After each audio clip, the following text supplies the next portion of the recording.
Okay. All right. Want to wait for a few minutes for everyone to come in here, and then we're going to hit the intro. As soon as I see someone in the chat say that it's all sounding good, we're going to kick it off.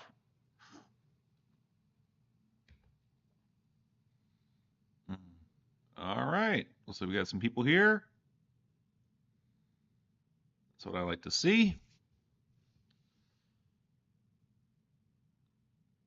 And sounds good. Awesome. Let's get this started.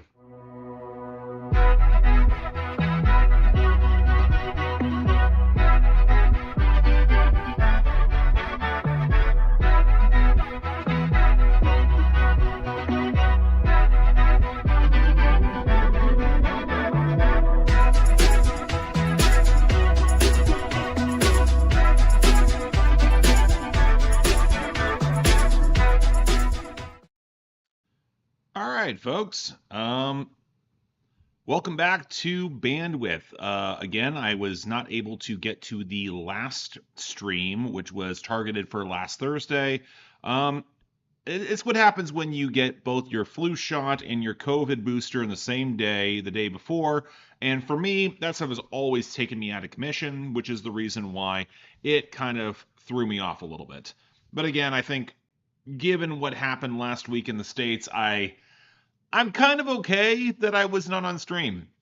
I kind of needed a little bit of a moment to breathe, and that's kind of important as well. All right, glad people are starting to show up. That's good. On a side note, I think I might have to adjust my intro, or I think it's at such a high resolution that intro footage that it plays at. I think that it just basically causes chunks of my stream to really start chugging. I don't know whether or not it's just that add a little bit at the very start that's causing issues, but I need to do a little bit of digging into that. Now I got a bit more time for it. I'm very grateful for it. But all right. As some of you who are not familiar with this, I don't know who is going to swing around, but just want to make sure folks know. Bandwidth is my series where I go into Bandcamp and I try to pick up on stuff that's a little bit new, a little bit more under the radar, that wouldn't otherwise get a proper chance to get shine outside of me doing it on my own. But I want to give you all a little bit of an opportunity to join in all of that. So hope you guys will all enjoy things. Again, it's going to be this time. I do have a pretty hard cutoff at around 10 o'clock. I'm going to try to get through as much as I possibly can, but I do have other arrangements this evening. We might start the music stuff a little bit early, a little bit less of a Q&A routine than I normally do ahead of time. We will see how all that proceeds. All right. Do you know the releases on Primal Scream last week? And very good to listen through the album. I heard about the new Primal Scream album. I'll be honest, like Primal Scream is one of those quasi gaps in my catalog in that I don't go back to Primal Scream much. I had actually planned a collab with another channel where we're going to talk about a Primal Scream album from a while back. The album before this one, I think. We're going to do like a conversation, less of review, more of a discussion around Primal Scream, but it never fully came together the way we were hoping. And so never actually got into because I went back, I did the work for the back catalog, but I've never really had the focus to go back into Primal Scream the same way. I think some of it's just they were a little bit before my time. It happens. All right. Have you heard the Cure's album Songs of the Lost World? Yeah, I'm getting to that. Again, nobody's added the new Cure album to my schedule, with which I have thoughts on that. But at the same time, like I've been working my way, re-listening some old Cure albums throughout the course of today, funnily enough, I wouldn't be averse to covering it. It certainly would be led to an interesting discussion, at least in terms of some of my more idiosyncratic thoughts about the Cure. And yes, thanks for messaging Kelsey. If everything is going rather well. I'm not going to go into a ton of details because I don't tend to talk a lot about my personal life on these streams, but past couple days have been very good for me. I'll leave it at that. Thoughts on Mount Eerie? Haven't heard the new Mount Eerie album. I don't think I'm the right person to talk about Mount Eerie. Phil Vernum has never really clicked for me. It's not that it's bad. I just don't get the emotional resonance that a lot of people do. It happens. So in other words, I have not delved into the new album, and quite frankly, I've got enough projects on my schedule as it is that I'm not exactly seeking it out, at least not to the same extent. A lot of people with congratulations. Again, thank you very much for that. I appreciate it. Oh, and preempting this, she is never going to appear on screen. Never going to appear on stream, never going to appear in any of my videos.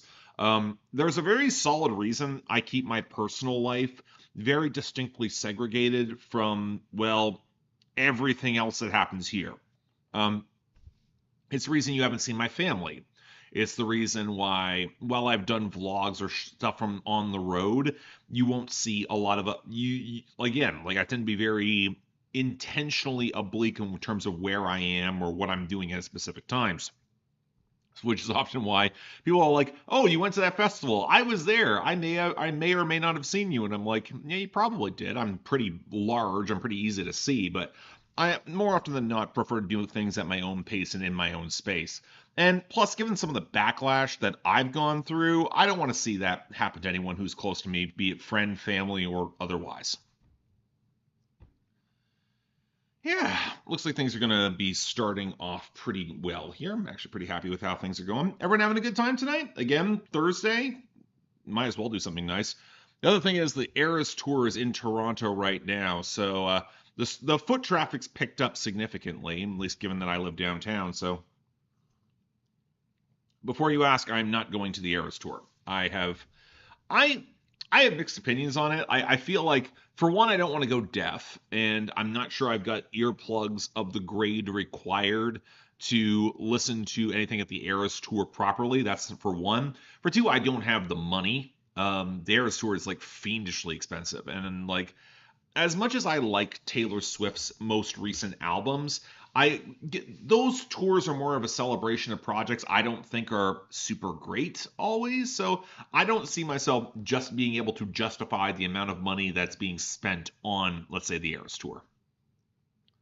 I don't want to go deaf. Yeah. How are you feeling about tomorrow's album releases? I don't know, honestly. Everything about the Quartet album is giving me mixed opinions. I think Corday has not lived up to his potential. Shawn Mendes, yeah, I don't know about that one either. There's some options again that I'm curious about, but uh, I don't know. We'll have to see. Yeah, I'm glad some folks are catching the live stream for the first time. That's fun. Again, this is going to be pretty chill. We're going to be hopping over to the music stuff probably within the next just over 5 minutes, I think. I do wish that I had been able to get to a little bit more metal this year, though. There it is in my backlog in terms of stuff that I want to talk about. But again, when you have so many projects to cover before the end of the year, I'm just not going to be able to get to everything. I'm going to try, but I'm going to focus on stuff that actually gives me more to say. Um, New Linkin Park. Yeah, that's coming too. Not looking forward to the discourse around the new Linkin Park. I'll be very blunt about that. I think my issue is that I think their new singer is good. I think she can really sing. I don't think that's the issue though when it comes to Linkin Park. I think if you take predominantly defensive posturing in your writing and Mike Shinoda doesn't get out of his own way, I think that's going to be the real inhibitors to that Linkin Park project being that good. Because the songs that have been released thus far have been okay. I haven't gone back to them at all. I'll say it.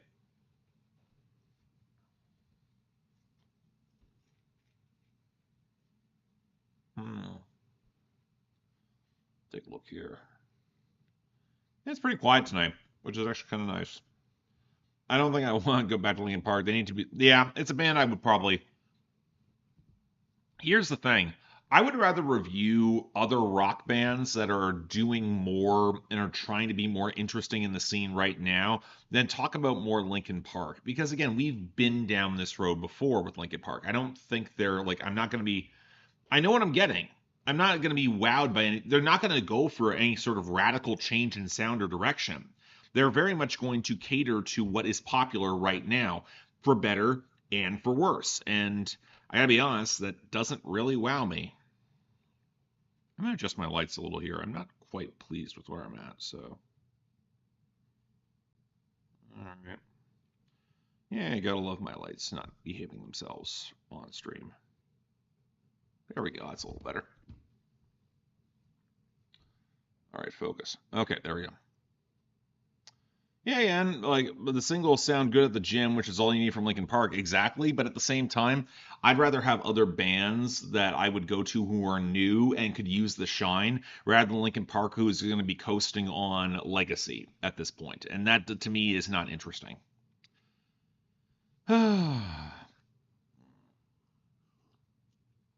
And that's the other thing. I think the one thing that does bug me a little bit is that for as big as the Linkin Park's return is going to be, there's going to be legacy publications who are going to elevate the new Linkin Park project in favor of other new acts simply because it is a Linkin Park project. That bugs me a lot because again, like that's try to build your reputation, take a risk, stake your something on something that could be new or interesting.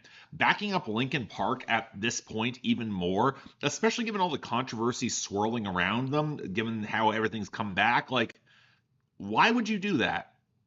I don't know. Besides just going for pure mercenary clicks, there are better things that you could do. All right. You know what? I feel like we're going to be, I've already done my little bit of investigation checking into how long some of these songs are going to be. This is going to be a long session, even with my quasi hard cutoff time. So I want to get through as much as I can. So let's get things going. All right. So going through things here, that is a compilation from the 80s. So we're going to start off with You Do Right. From the Heights of Our Pasture Land, we have this album here. Okay, this is some post-rock from what I'm able to identify here. Oh boy. And here's the thing with this song. It starts off being 9 minutes long. The song is called Eager Glacier from the album From the Heights of Our Pasture Land by You Do Right. All right, let's give it a listen.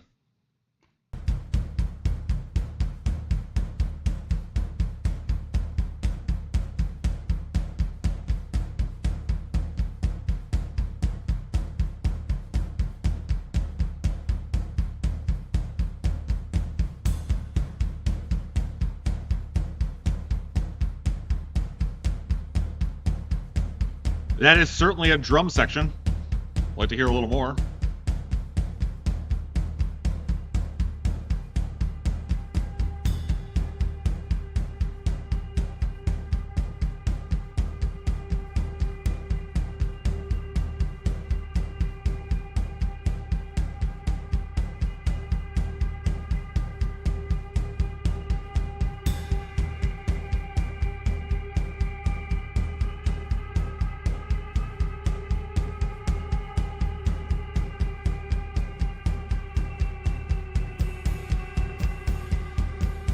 I think the drums do sound legit good. I actually like the tone here.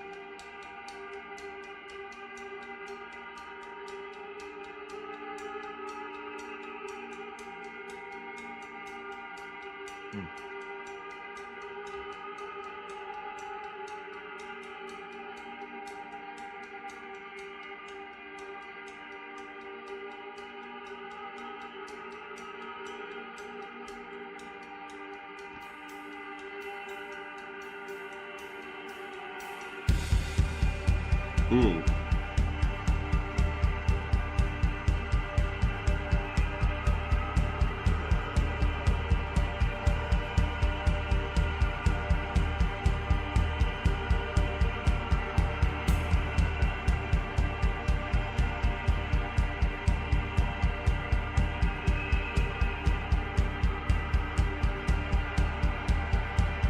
Guitars are simmering well.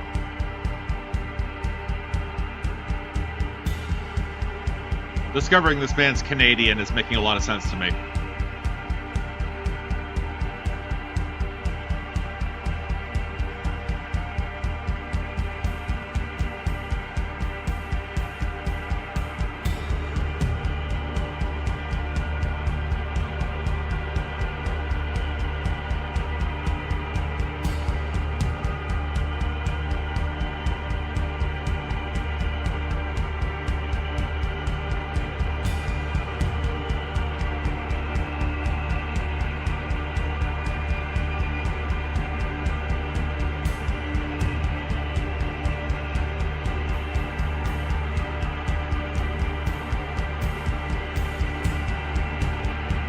crescendo is built. Ooh.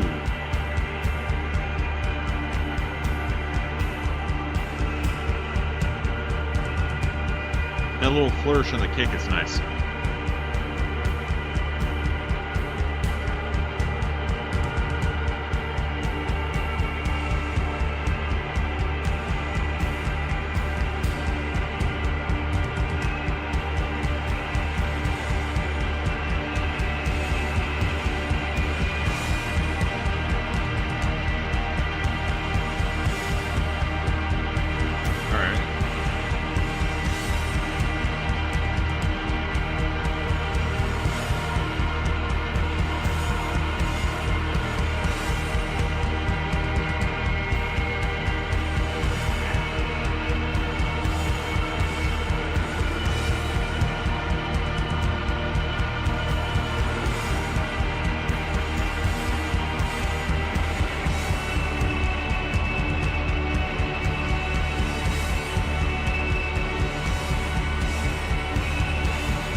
That's a really good progression there.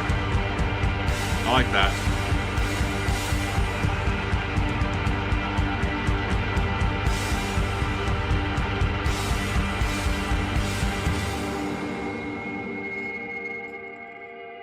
A little bit of Swans, but not fully. That drum line is a little bit more aggressive than a Swans.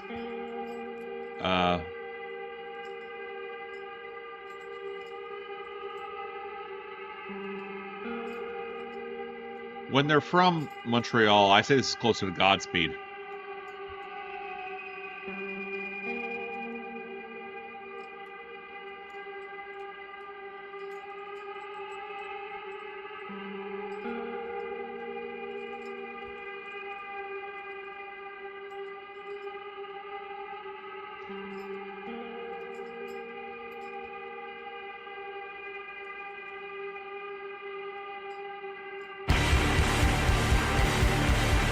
Oh, that was loud.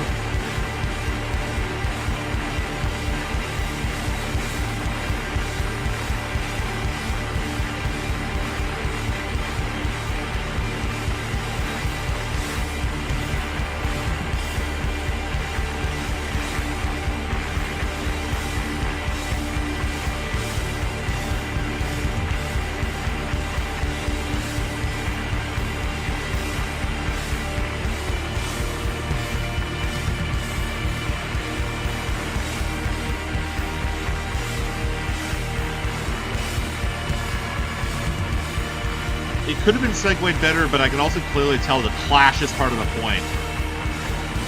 Although they kind of pulled back on the Clash a little bit, if you could tell.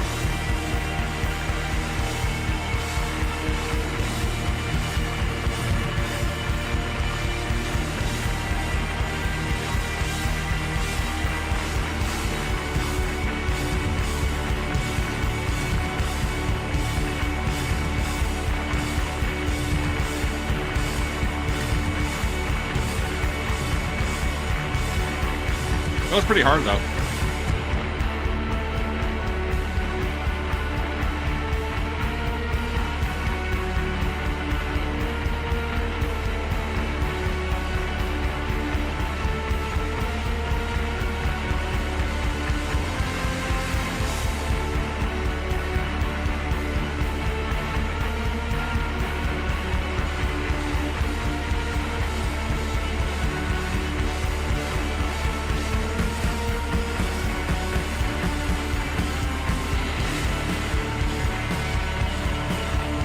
There we go.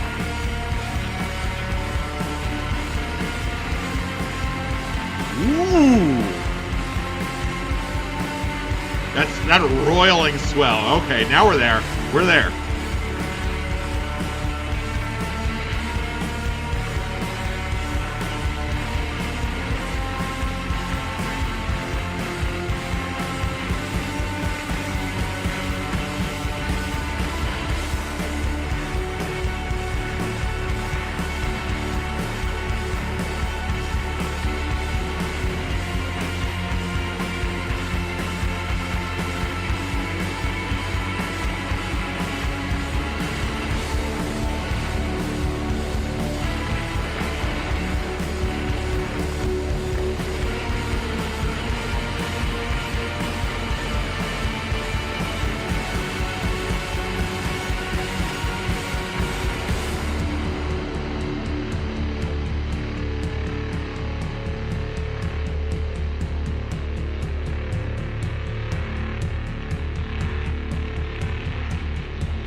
All right. That was from You Do Right from the album The Heights of Our Pasture Land. The song is Eager Glacier. All right. A couple things I want to describe about that song. For those who are asking what genre this is, it's post rock. And in this style of post rock, you can very clearly tell that it's built to accentuate that massive crescendo. And I'll be honest, it kind of stuck the landing for me. I think there could have been a little bit more melodic development in the opening passage, but it's not bad for what it was. I think when it got a little bit thicker, when the more roiling groove came in the final third, I really liked that. Um, but I will say this: when I discovered this band's from Montreal, I'm like, oh, I hear a Godspeed now, or a little bit of Explosions in the Sky as well. Like I can very clearly hear the influence of a specific type of post rock in this sound.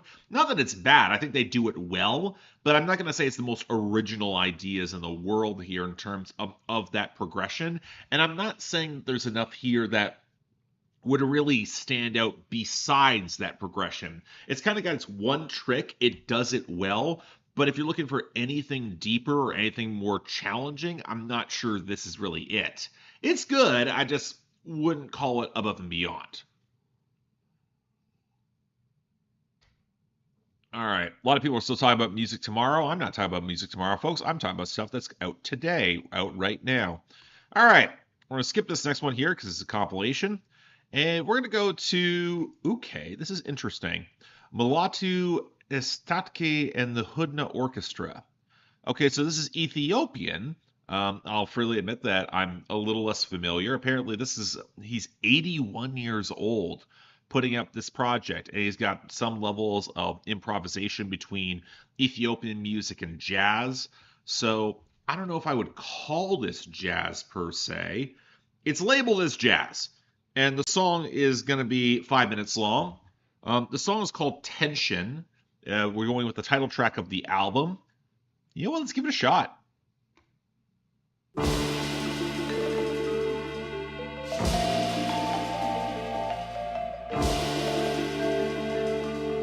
up the lights here.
This is rambunctious. I kind of like it. Like it's like calling this tension makes sense.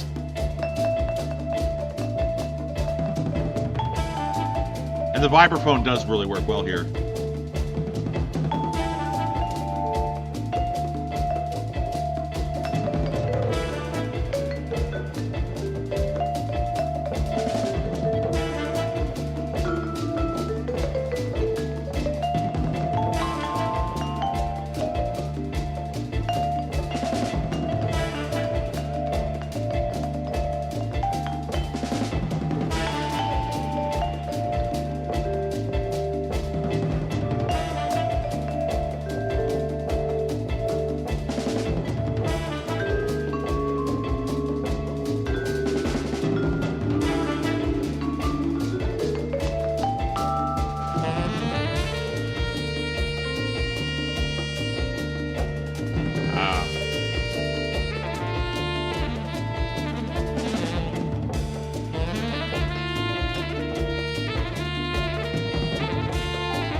That's a nice sax line.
That's nice. That's real nice. Beautiful playing out. All right, folks, that was Tension, from the album of the same name from Mulatu Astatke and Hudna Orchestra. A couple things I want to highlight with that one.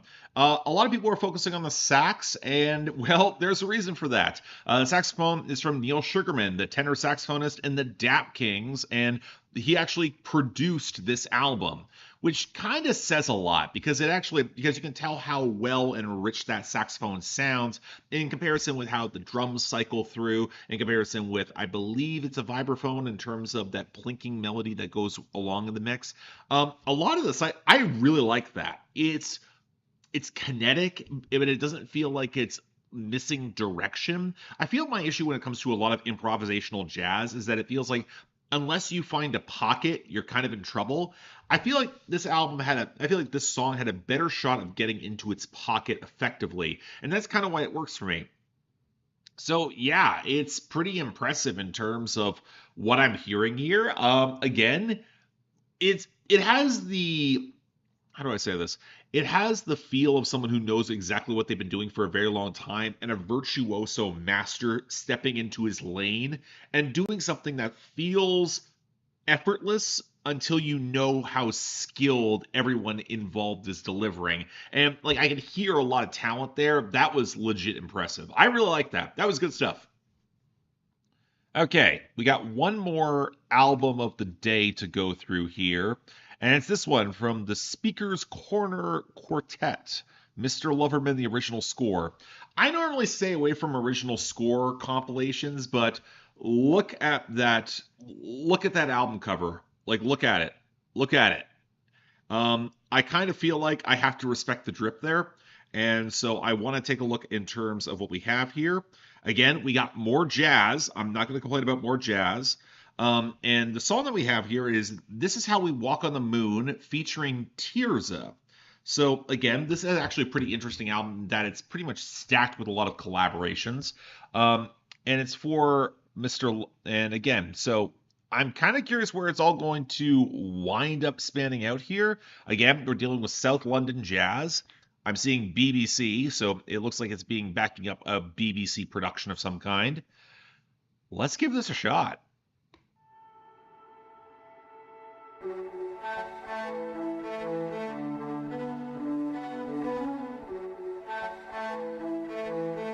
Ooh. Each step is moving me up. It's moving me up. Every step is moving me up.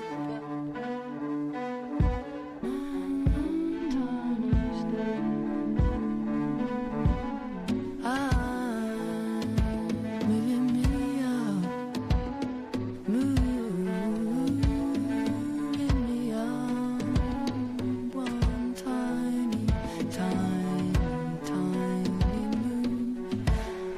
Oh, really? That's all I need, I jump over. Every step is moving me up.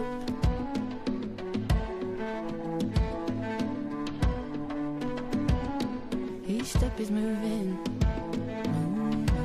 Moving me up.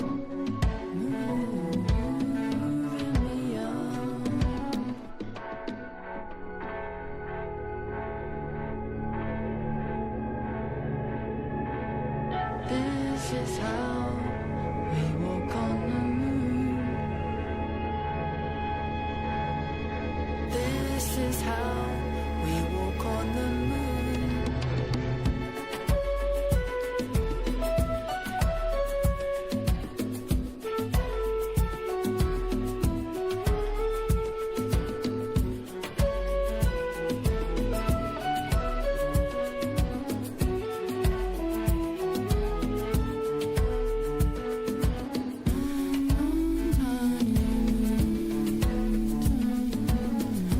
This is nifty.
All right, that was This Is How We Walk on the Moon featuring Tirza from the Speaker's Corner Quartet from the original score of Mr. Loverman. Okay, a few things I discovered throughout the course of this. Shout out to Michael in the chat who highlighted that's actually an Arthur Russell cover.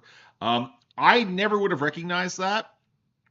And funnily enough, if you check the credits on both their Bandcamp page and in here, it doesn't really seem to identify that it is a cover, which is something you'd normally think they would highlight.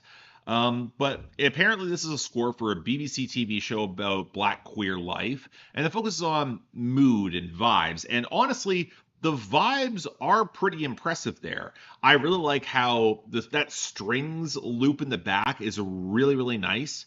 I like the more textured percussion. I think Tears' vocal track is a little over compressed to fit alongside the rest of the groove. But yeah, that was good. In terms of a score, it's kind of hard to say how well it works because I would want to hear it in the larger context of the actual piece, but I dug that. That was cool. Like again, in terms of it's definitely a more accessible brand of jazz than the song that we previously got, but again, it was certainly very pleasant. It was certainly something I'm not sure I'd go back to it, but I did like that. That was interesting. All right. Now continuing on from the albums of the day, the next one is another compilation from a bunch of stuff from the 80s. We're now back. Let's head into Bandcamp proper. All right, we got a lot to get through here. Oh dear. All right, so I'm going to quickly snap. I'm just going to pull up my own notes on the side. Hang on. Okay. All right, so I don't know how to pronounce that. TXAI Band. So it's Brazilian. They're located in the Amazon rainforest. So it's an indigenous act. Oh geez. Okay. This could be something that's very much off the beaten path that I do not understand. So TXAI Band? That's the name of the album and that's the name of the album and the act. And the song is TXAI Ruakan. I am trying here, folks. I do not, like these are potentially indigenous languages that I do not understand. So let's give this a shot anyway.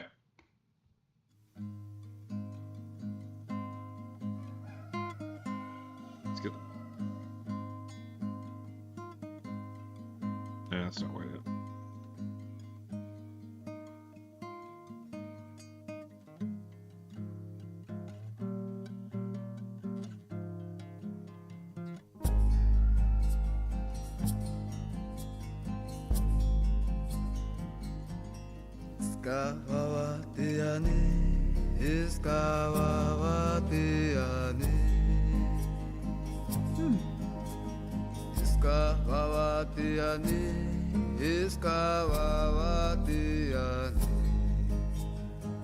That's very warm.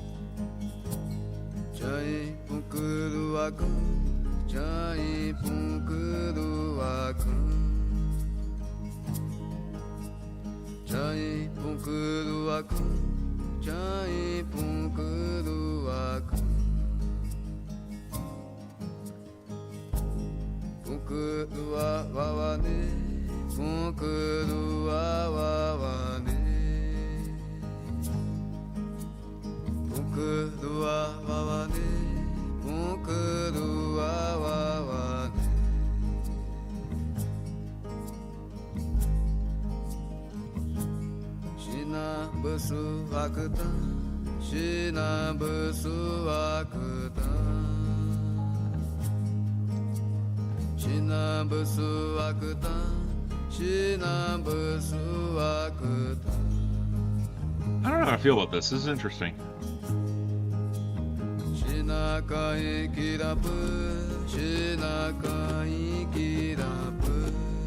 I like how the percussion's coming in here.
This is very gentle. I like this a lot.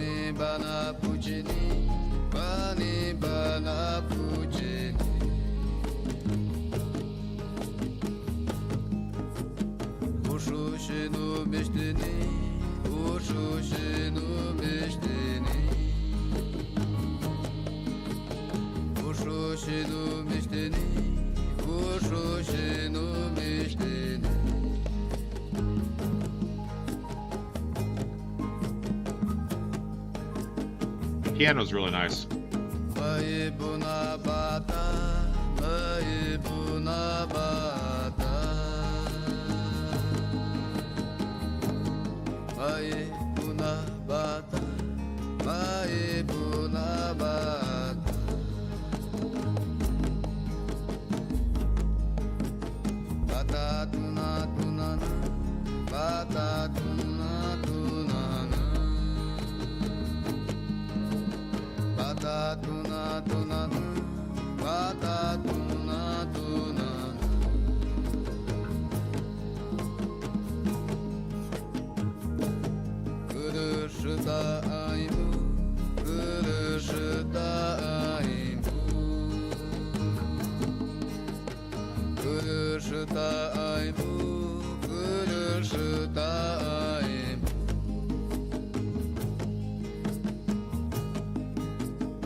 saber o nodão.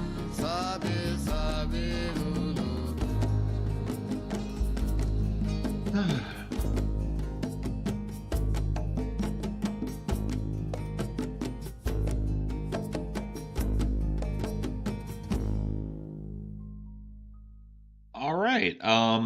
That was, I want to get the name of the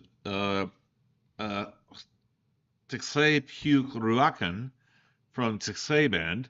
Um, Again, full apologies for again bad pronunciation. I feel like I've got a bit of an excuse in this particular case because this is actually a kind of a collaboration between a couple native Brazilian artists and that of the Hunicuin indigenous folk who live within the Amazon rainforest. So that kind of produces like a sort of cultural exchange where I am an entire hemisphere reserved and away from. So again, apology to the mispronunciation. One thing I will say though is that that was really nice. I really liked how well the acoustic line was balanced out with that thicker bass that was kind of reserved, but it didn't do a lot, but it was always that very supple foundation. It's very well recorded, I would add that. I thought the huskier vocals balanced out with the more textured percussion was really nice. And again, as the piano slips in at the very back, it was that melodic embellishment that didn't oversell itself. I thought that was really impressive. Again, I'm not sure I would go back to it a lot. It kind of ran a little long for my taste, but it was certainly pleasant while we had it for like 5 minutes. That was nice. That was very nice. Yeah, I'll recommend that. I'm not sure I can review it because again, I feel like again a hemisphere reserved away from the context that would be required to interpret it that well, but yeah, that was good. I like that. All right, next up here. Okay, we have. All right, we got some music. It's gonna be very French here. Apologies in advance for that. Okay, so we got some abstract. Oh boy, abstract hip hop jazz rap coming up, from what I can tell. So this is looks like it's a beat tape. The song is called 1969. This is from Gus Latinpet. Gus Latinpet. Gus Latinpet. Tempet, I think Tempet. All right, Gus Latinpet, 1969. That's also the name of the song we're going to play. Let's give it a shot.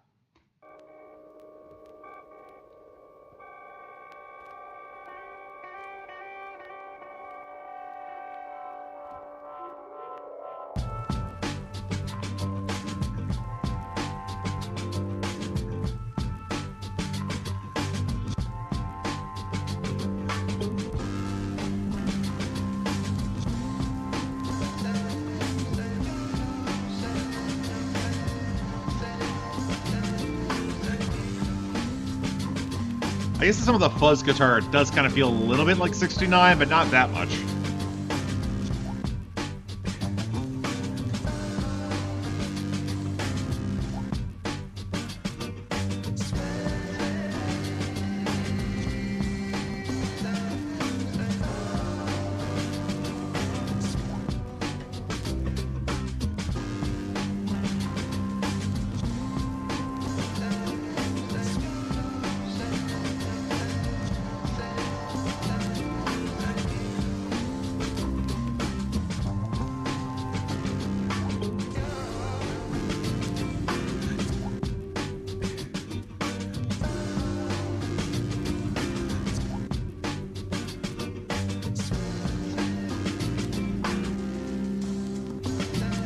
Ooh.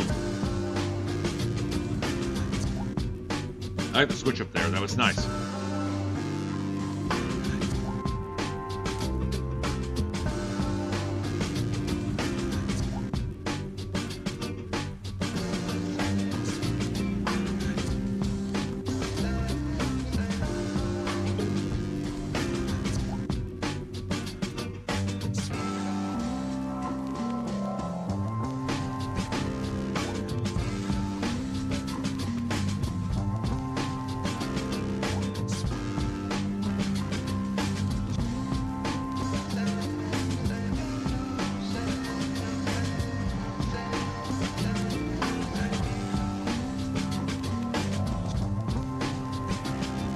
Nah, y'all don't send me anything. I'm playing from my list here.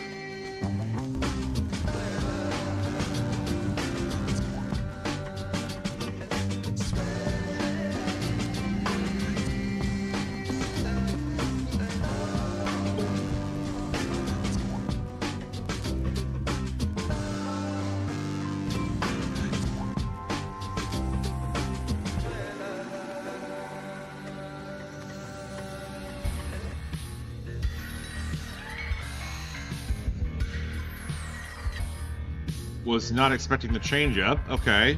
This might just be a transition.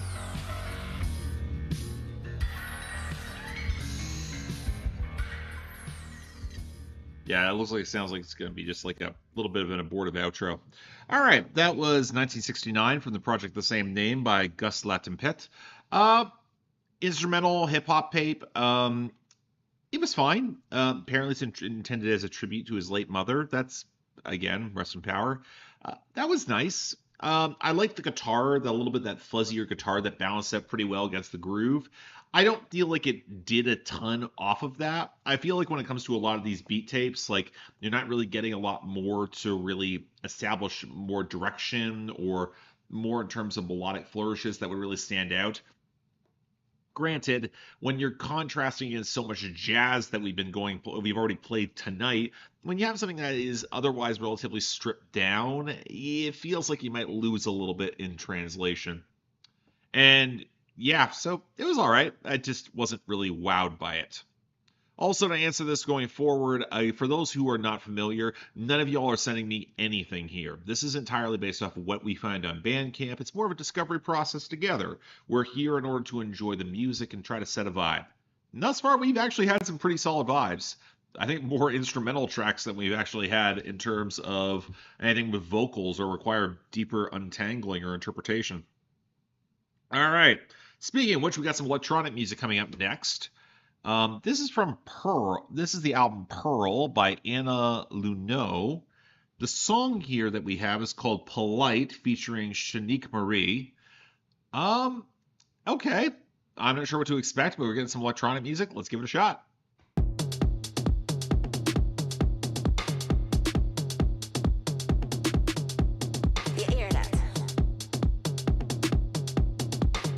Get the lights change up.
Yeah, it definitely has club vibes. Especially with that thicker bass, that kind of rounded bass.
what you gonna do? Me nah do it too. Miss me on the beat, catch you in a few. Do what you gonna do? Me nah do it too. Miss me on the beat, catch you in a few.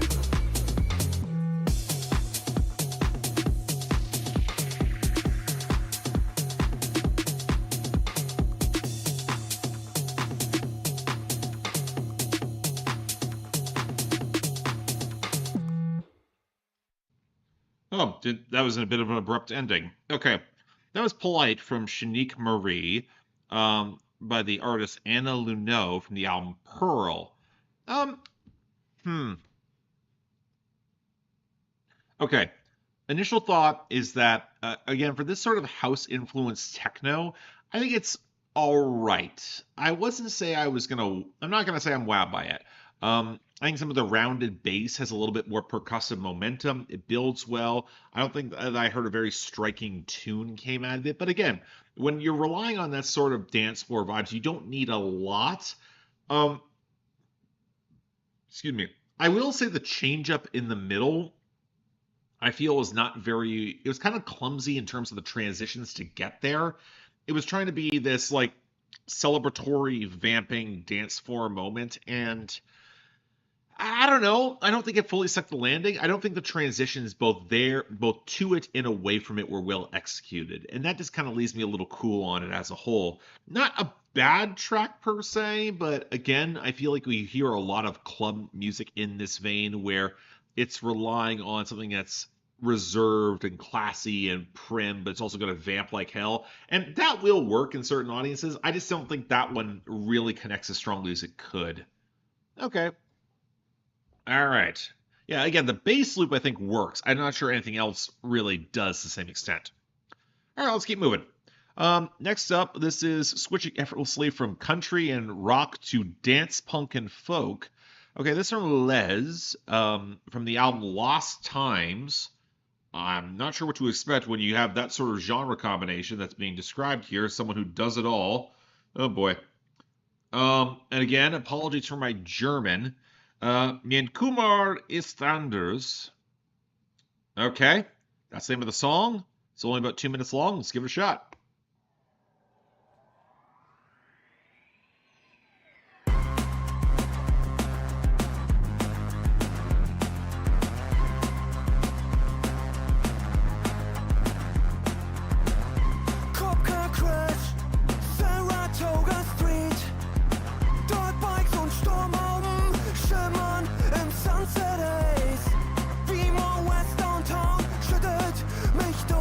Then we're close to the dance punk side.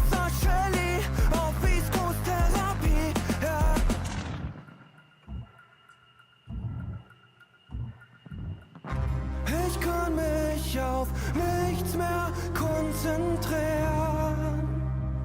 Mein Kummer ist anders. Ich kann mich auf nichts mehr konzentrieren. Mein Kummer ist anders. Linke Szenen, Wurschwand, Status Quo. I don't know, guys. Karriere, Sensation. Fortschritt, Fortschritt, Konkurrenzsystem. Doch ich bleib immer öfter stehen.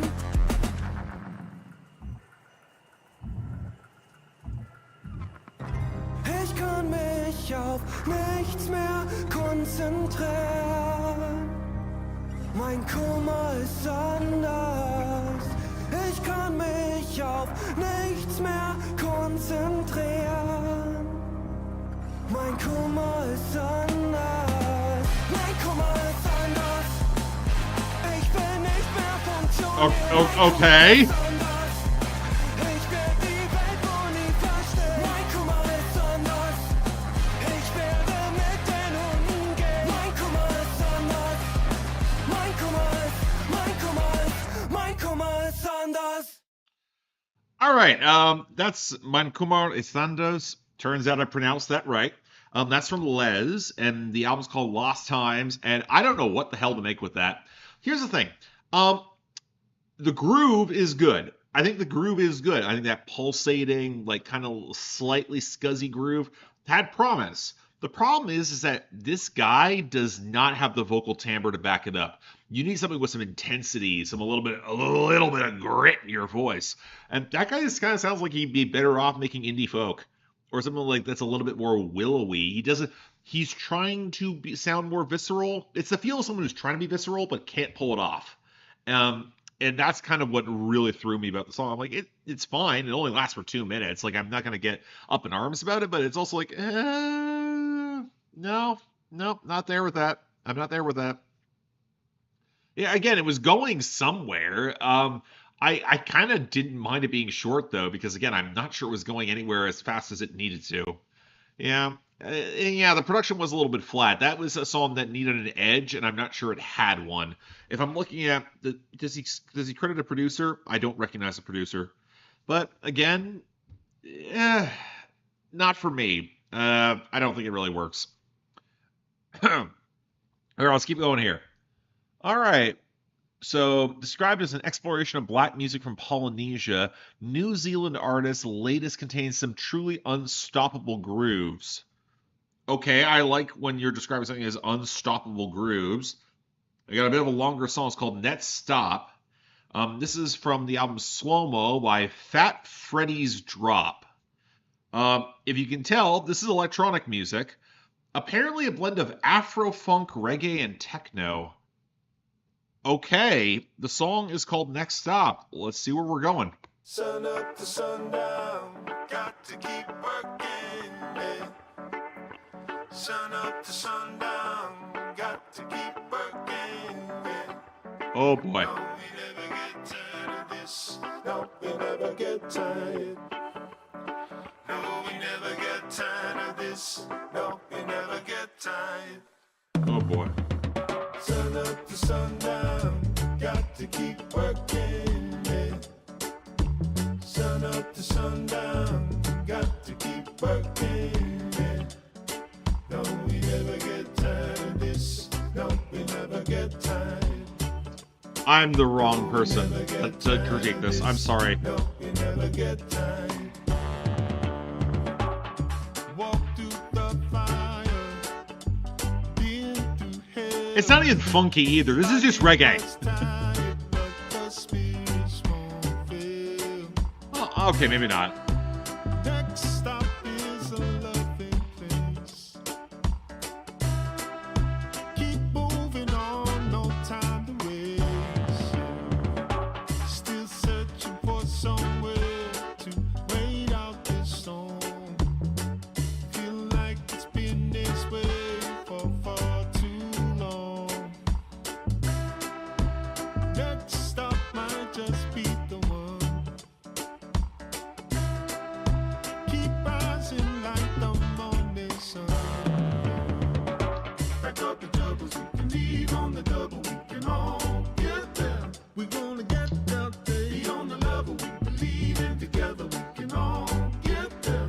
We're gonna get there. Papa no sign. I'm gonna try, folks. I'm gonna try. Papa no sign to get there. Yes, I know we will. Sister no sign to get there. Yeah. Brother no sign to get there. Back up the doubles, we can leave on the double. We can all get there. We're gonna get there. Be on the level, we believe in together. We can all get there. We're gonna get there. Papa no sign to get there. Are we gonna get there? I think we gotta get there.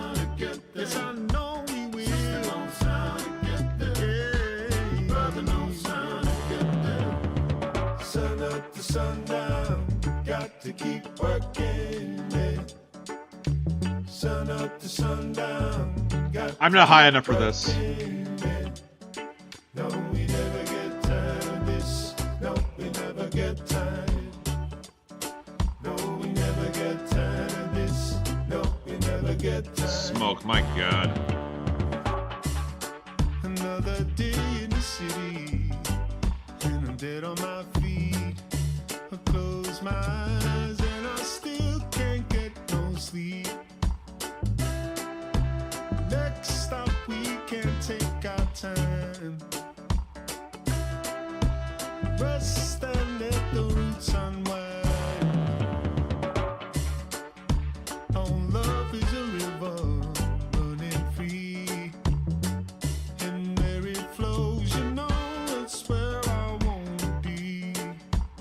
Really? I thought you wanted to be upstream.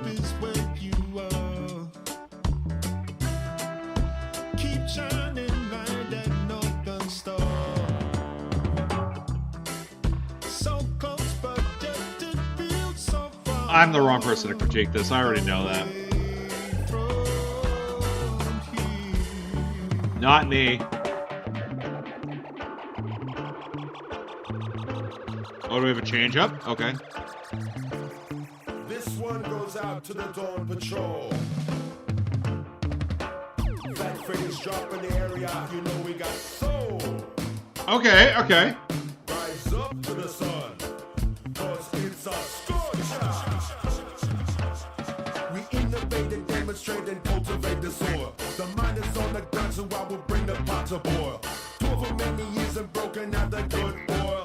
Flying out the water and we're up on the floors. From the Hummer Highway when the job is never really done, son. Bring it all together so that we become the one, son. Pushing it all forward and creating the space. Now come on everybody, let's rock this place. The NPC or 101 or even Stratocaster. Whatever kid we're touching, know we're gonna be the master. The Toastmaster, around the world, the broadcaster. The ringmaster, since the days of all master. Rock hard from Rock City to Roundhouse. Everywhere we go, you know we turn the party out. Spreading the vibration and increasing the peace. Stopping all the madness, calling for the fire to cease. Had enough of all this trouble, so I'm gonna sing it sweet. Had enough of all this trouble, so I'm gonna sing it sweet. Singing la di da di da di da di da. Singing la di da di da di da di da. Singing la di da di da di da di da. Singing la di da di da di da di da di da di da. The people will stand up, the crowd will bump their fists, and we'll never get tired of this. Tired of this. Yeah, the people will stand up, the crowd will bump their fists, and we'll never get tired of this. Tired of this. Ambitious to say that you'll never get tired of this.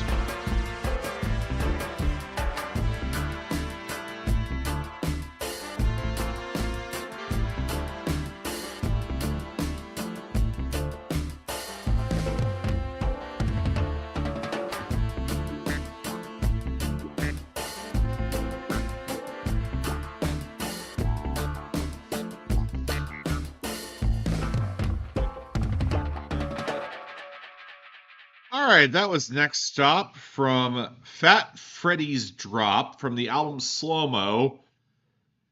Okay, those of you who've been following for a little bit know that I am not exactly a reggae fan. I don't smoke pot. I am very rarely in this sort of chilled out, mellow vibe. The tones just don't vibe with me. It bounces off me in a way that frustrates me because I'm like, I should like this on some level, but yeah, doesn't click for me. That being said, take all this with a massive grain of salt because I, again, not a reggae fan. Was it bad? I don't think that was bad. I think the vocal interplay, especially for the first half of the song, was really nice. I think, again, a lot of the upstroked, like, melody was decent. It was relatively catchy, all things considered. Not the biggest ska fan either. I used to be a bigger fan of ska. I'll get into that later on. Yeah, it was all right. And then the switch up into something that I would describe as a little bit more dance hall and hip hop inspired. It got a little bit darker. I kind of feel like that kind of made the track for me. It was a bit of a weird switch, but I like it because, again, while I can't take the lyrics that seriously, it felt very 90s rap inspired, especially when it came to that cadence. But it wasn't bad for it. It was kind of like it had a little bit of swing to it. It was a little darker. I kind of think it stuck the landing there. Again, this is not something I would ever seek out because, again, me, reggae, don't mix, but not bad. Like, if for people who are into that, I think they would have fun with it or they find something interesting with it. I'm not sure how authentic people would describe it in terms of reggae because, again, this is from, it's being described as the exploration of black music from Polynesia. So maybe there is a cultural significance here that I am missing and kind of bouncing off. But again, I also feel like all the genre labels for this particular act was completely wrong. So take that for what it's worth. All right, let's keep moving. All right, next up, we got some piano jazz from Joe Webb. The album's called Hamstrings and Hurricanes. Pretty rad title, not gonna lie. So we got some piano jazz. Bit of a jazz night. I'm not against that. A little bit more flair to it. The song is called Curveball. It's gonna be pretty short here, so let's get into it.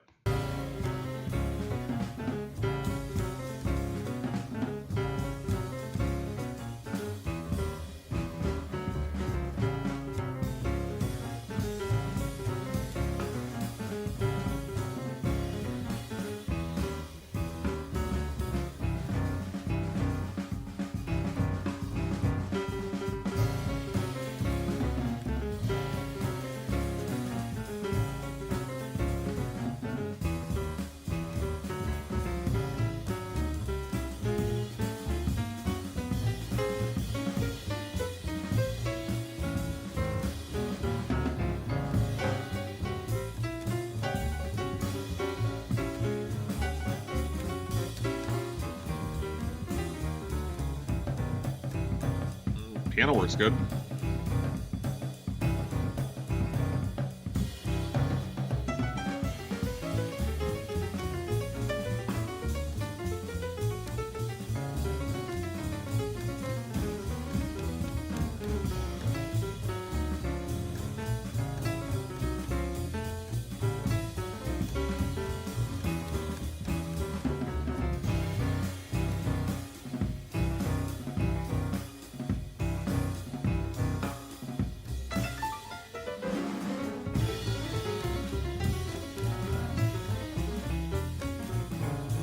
I mean, I like piano jazz. It's nice.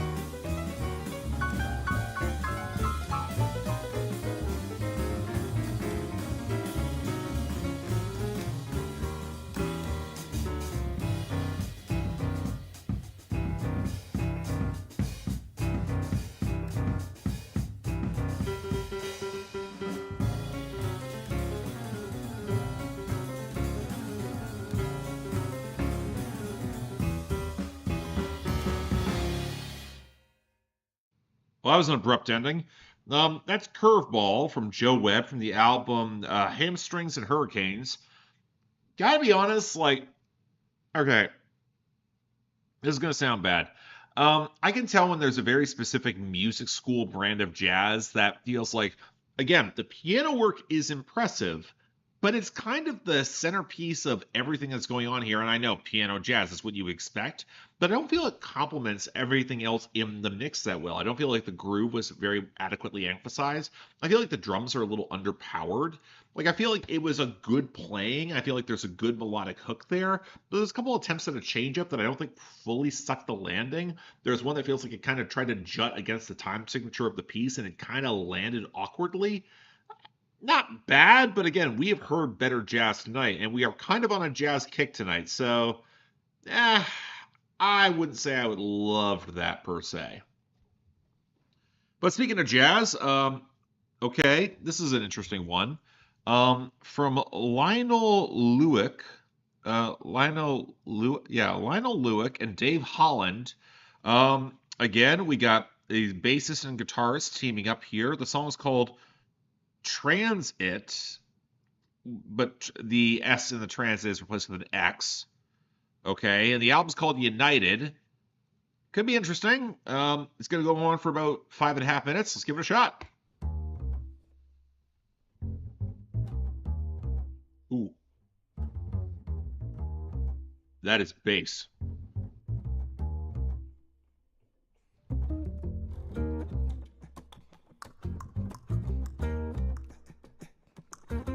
Oh boy.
How much you like your mouth noises, guitar and bass.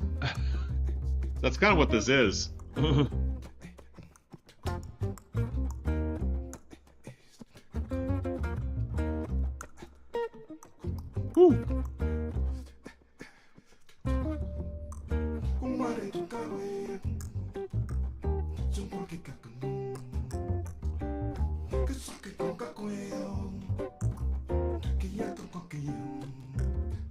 What language is this?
I'm gonna have more to say about this one later because this is not a simplistic arrangement here. There's more going on than you would expect.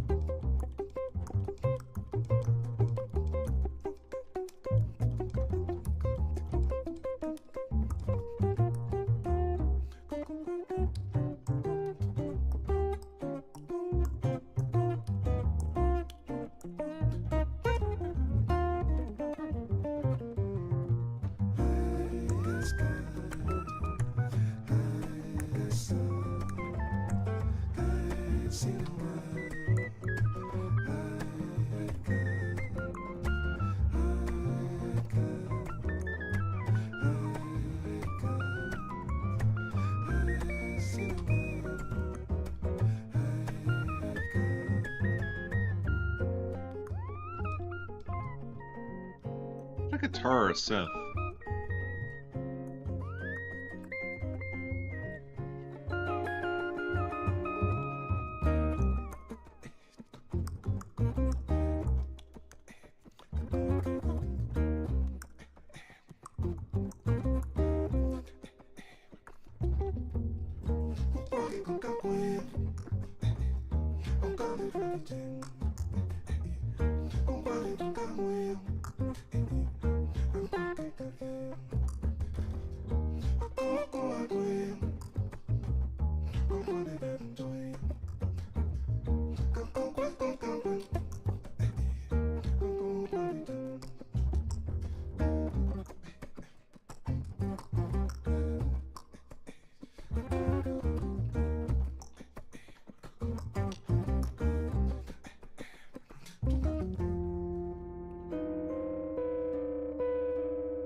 Okay, that was Transit from the album United from Lionel, Loueke, and Dave Holland. All right, context to be required here. Dave Holland is a name I should have recognized. He's a bassist who's been playing with the jazz greats for decades. He played with Miles Davis and Chick Corea. Like, we're talking about someone who, honestly, I should have recognized in terms of just the backing band and the pedigree involved. If you look at the bass for as striking as it is, yeah, I get it. I can hear it.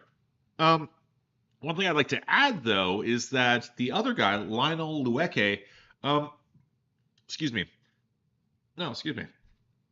He's apparently more well known in West Africa. So you're getting a lot of that texture and flair that comes to some of his guitar work and some of the more kind of quasi husky vocals that he was contributing and some of the mouth noises. So again, there is a pedigree that makes sense for this song in terms of how their styles intermesh together.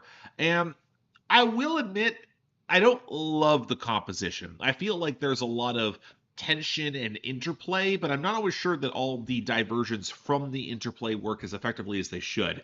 It feels like there's a lot of like little flourishes where you can tell that Loueke is going off into a little side culvert in order to have a guitar flourish, and Holland is trying to keep up. Holland's not trying to keep up, he's trying to like parse out where he's going. And I'm not sure if the composition works as cleanly or flows as smoothly as it needs to. Not saying it's bad, it's interesting.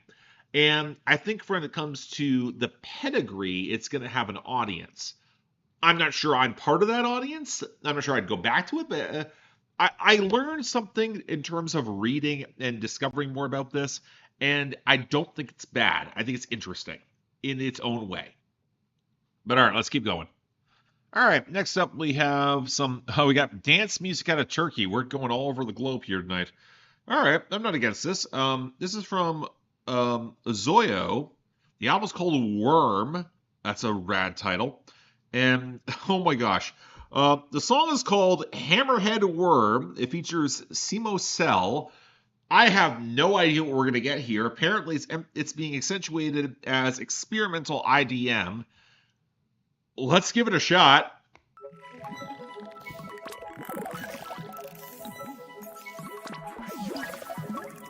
All right, now to get the lights right.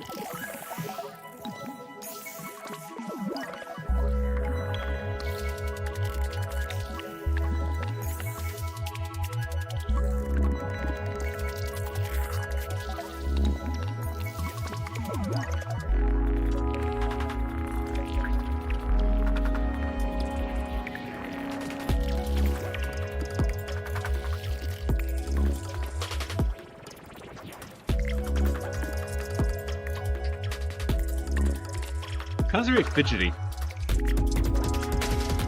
Get a bit of a Matmos vibe, a bit of an object vibe as well.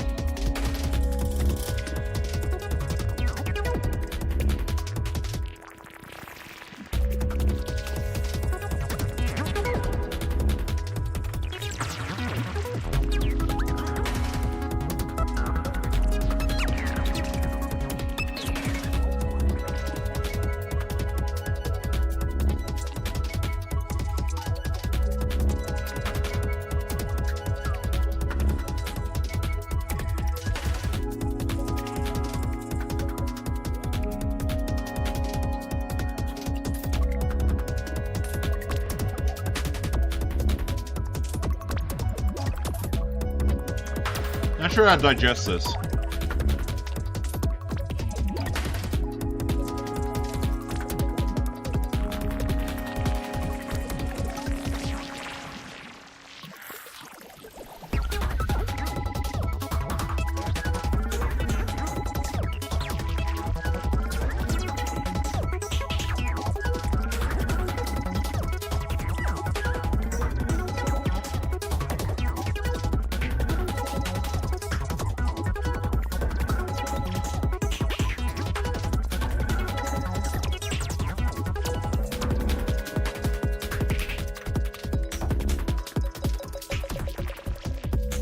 Yeah, I don't know how to process this one. This is an odd one.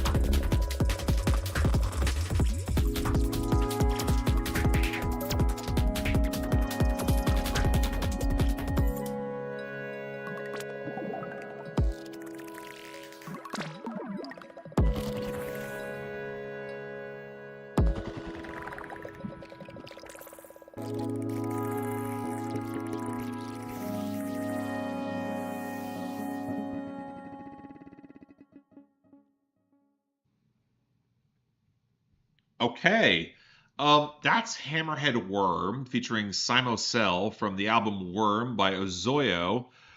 Not really sure how to digest that one. It kind of hit me in an odd place. Like, It's doing a lot. It's doing a lot melodically with that blubbery synth that goes off the more jittery, like borderline breakbeat IDM beat, and it wasn't bad per se, but I don't feel like it ever stabilized. It never felt like it actually landed effectively. It was sort of something that had a lot of ideas. And it had a lot of like little weird culverts and compositional flourishes, but I never felt like it took a huge chance. Like there was that change up in the middle that I think was trying to go for something more, and I'm not sure it fully stuck. Gotta be honest, it kind of hit me in an odd place. I'm not sure how to fully process it. Like again, I drew comparisons to Matmos and Object based off of some of the percussion and some of the like the progressions that it had. Heard a bit of Square Pusher there as well, but you hear that with everything with IDM. Yeah, I don't know. I didn't feel that the way I think I was supposed to. Like I feel like the lack of a stronger motif for me to gravitate to kind of had me bounce off of it. Not bad by any means, but not great either. I gotta be real. All right, let's keep moving here. All right, this next one here was not on my schedule, so I don't know what we're getting. We're getting some psychedelic music. Oh my god, from Spain. Jesus. Remedios by La Paladie. Why do I get the feel like I'm getting punked here? I don't know how long the song is. I don't know what the title of the song is. I can look that up because again, it doesn't show up in my list here. I'm curious. Let's give it a shot.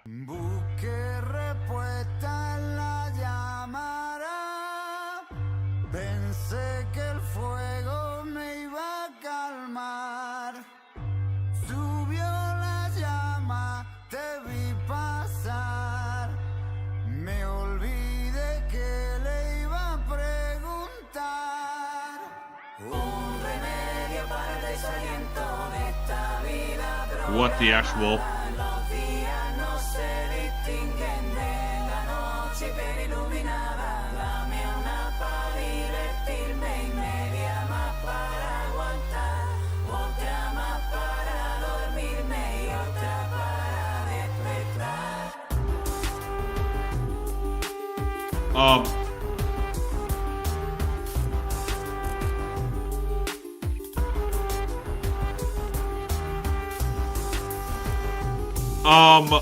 What?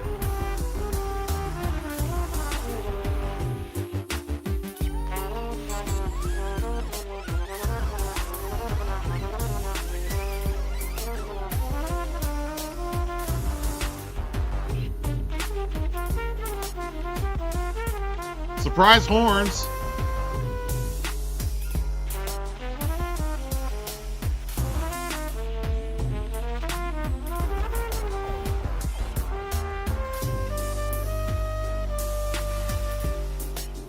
I say it surprises me, but it's...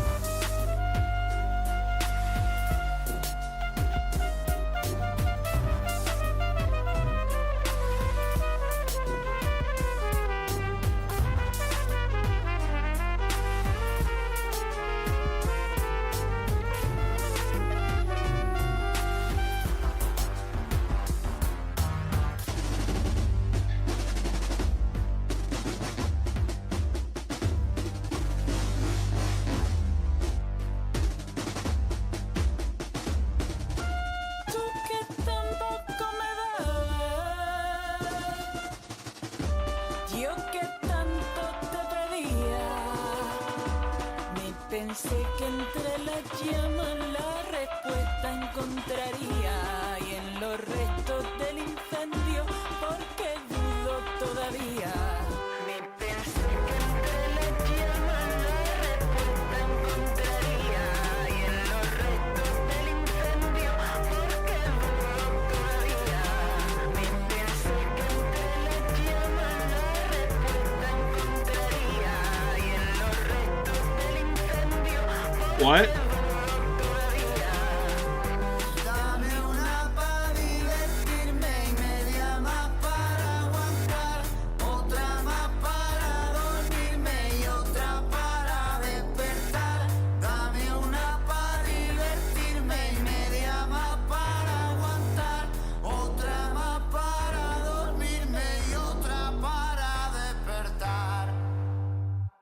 All right, welcome to the traveling motif of this episode, which is a song I do not recognize and was not well labeled here.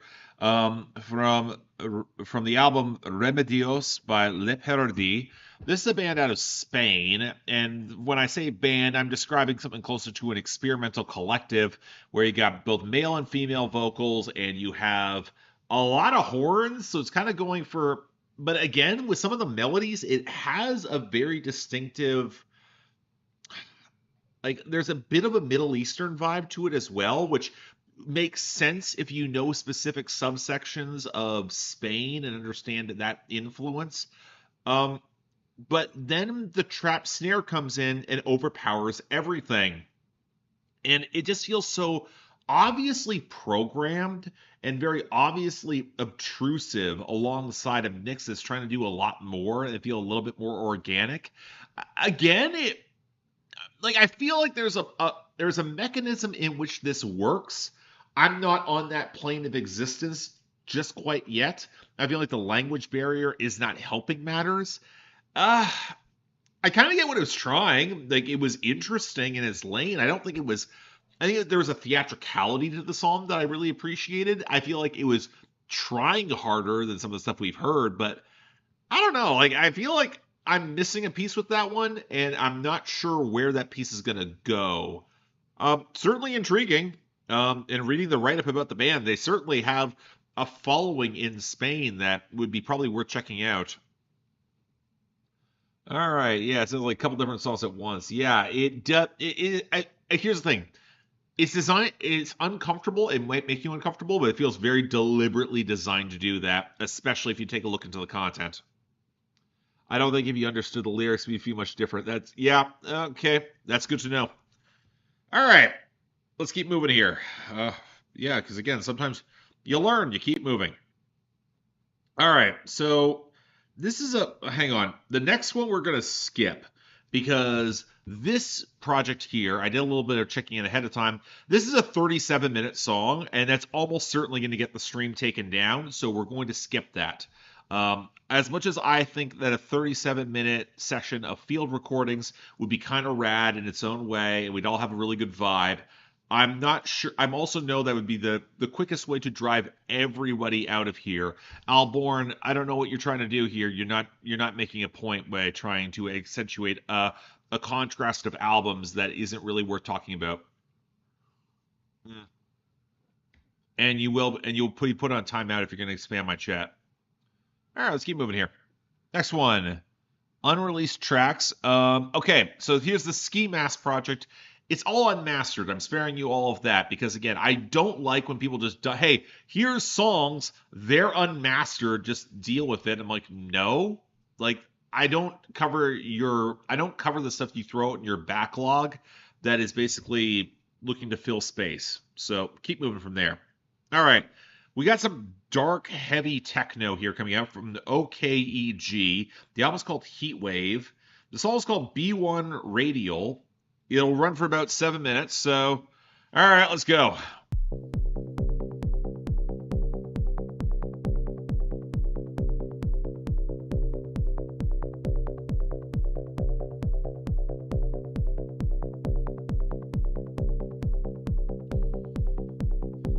Let's get some right mood here. Don't want that one. Ooh, might be better. That's better.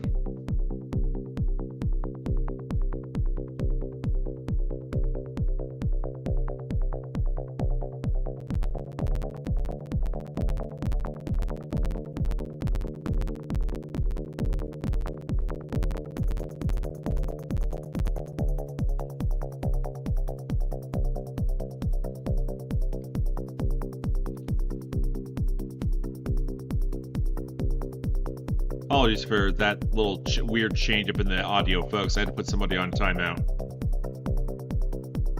Which I'm just going to do for my app next time.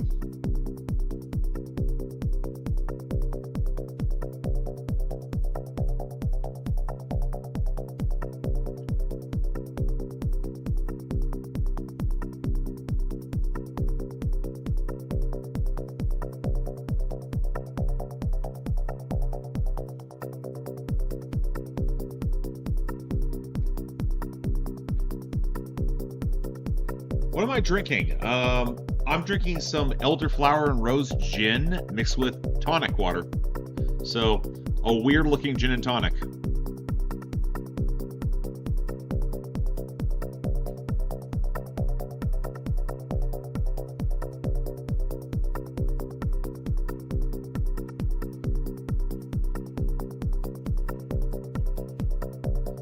Also water, because I'm going out after this.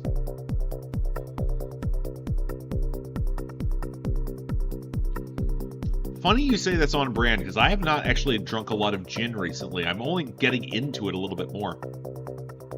I'm more of a bourbon guy.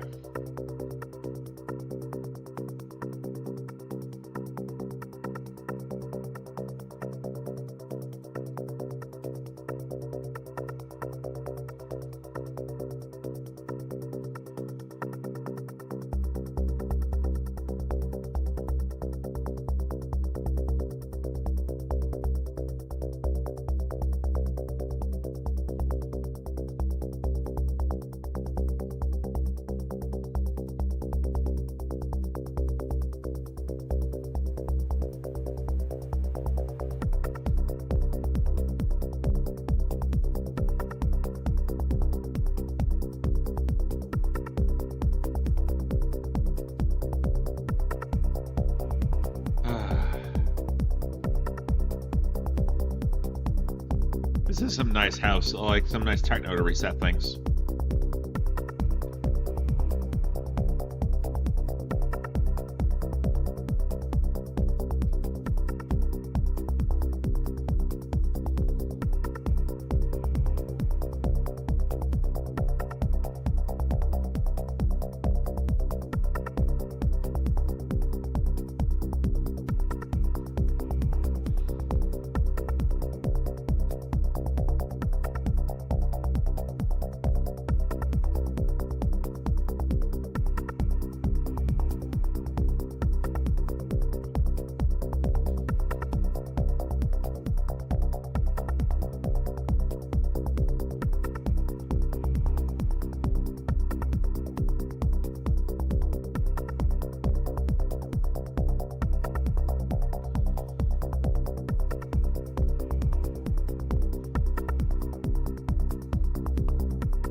We're in chill vibes right now. This is very much a chill vibe. Not really saying it's evolving much, but sometimes you don't need a lot. You just need to stabilize.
Maybe close to the end with this one.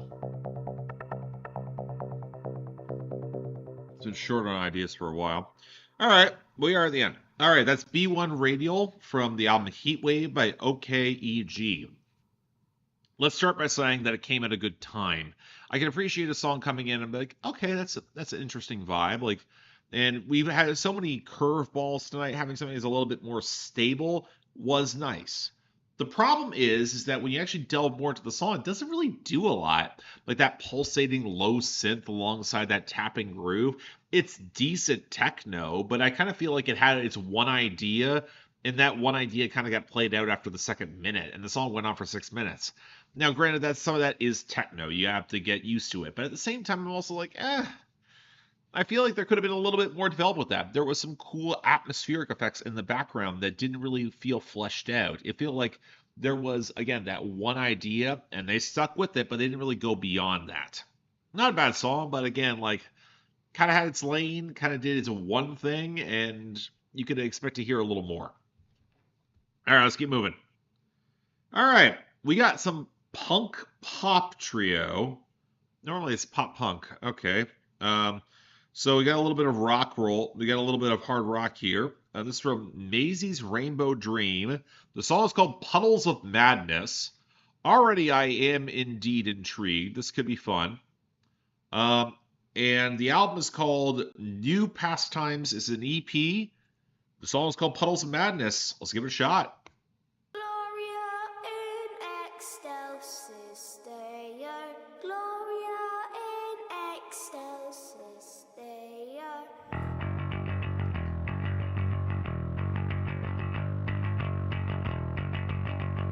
That's good bass line.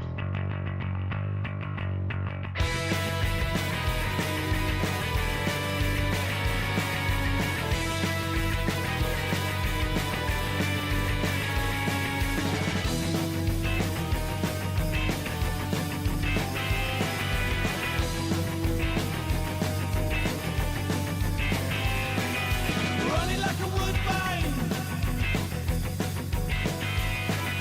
on my knees, waist too wide,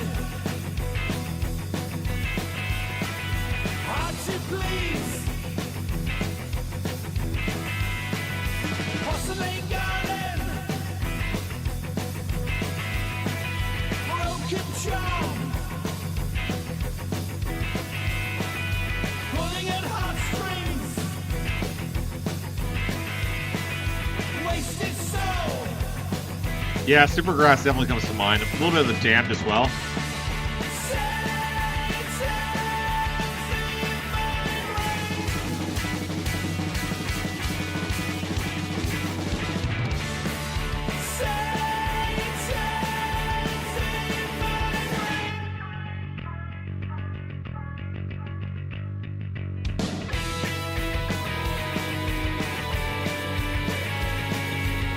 That guitar line's infectious. I like that.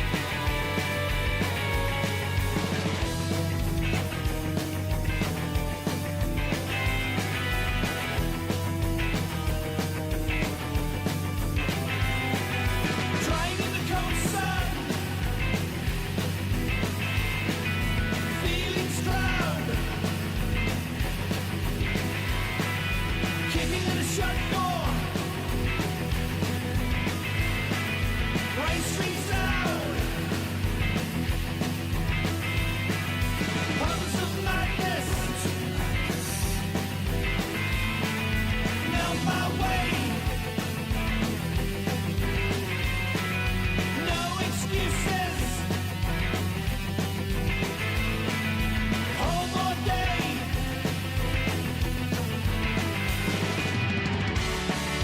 Satan's in my brain.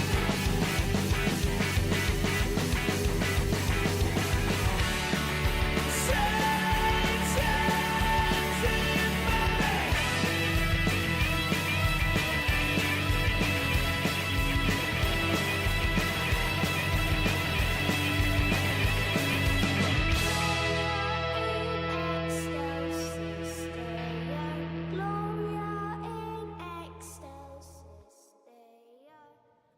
Okay, aside from that little biblical passage at the front, which I still not sure how I feel about that. That was Puddles of Madness from Maisy's Rainbow Dream from the EP New Pastimes. That was cool. That was pretty cool. Again, it does feel a little derivative if you know Supergrass, you know the Pixies, you know a little bit of the Damned. I hear some of that in there, but overall, like, it was catchy. It was solid. The groove was really strong. I think the hook was impressive. I feel like, again, I'm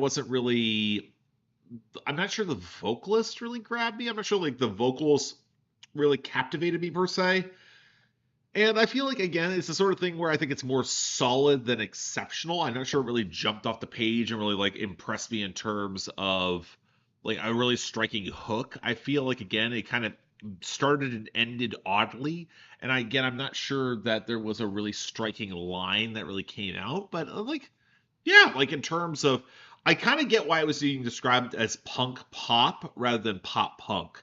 Because I do feel like that side, because there was a different structure than your usual pop punk chords, and that feels like it was trying to challenge a different wavelength. I do like that, though. That was neat. That was cool. Yeah. That's your sound genre. They have to do a lot to lose me. The guitar work was the best part. I agree. I think the guitar work was really flashy in a good way, but I also think it was well supported. I think the bass lines were nice, too. All right, next song. We're going to, apparently... Okay, we're getting something labeled as funk. We have bad luck when it comes to stuff that's being labeled in this genre / subgenre. This is from Express Point. He's out of Australia. The album's called Been Reminding Me. The song is also Been Reminding Me, so it's the title track of the project. Apparently, this guy's done a lot of ambient and experimental projects, so this is kind of like a jam session project. Okay, so we got Been Reminded Me. I don't know what we're getting, but let's see what we get.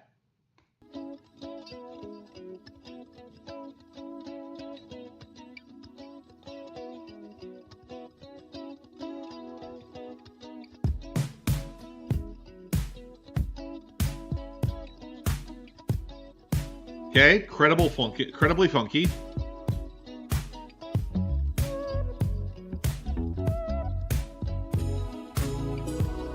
Ooh. A little vaporwave. I hear it.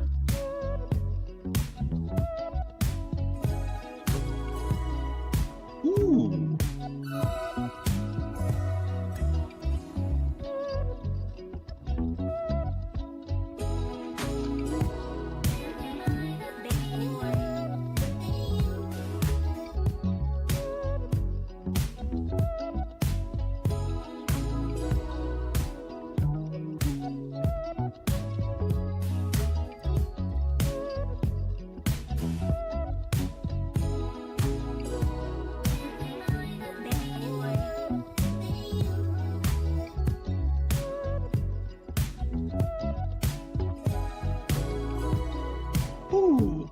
Those synths at the front are really nice. They're really glittery against that groove, which is incredibly funky.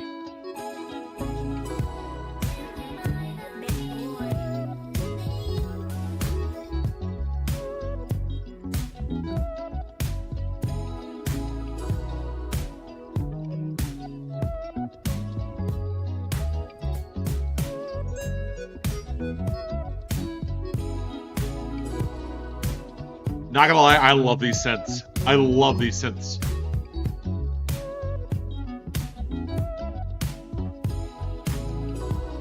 Just the gloss interplay with something that's a little bit more wheedling and yearning. Perfect. Especially with that bass line, it's like strong as it is.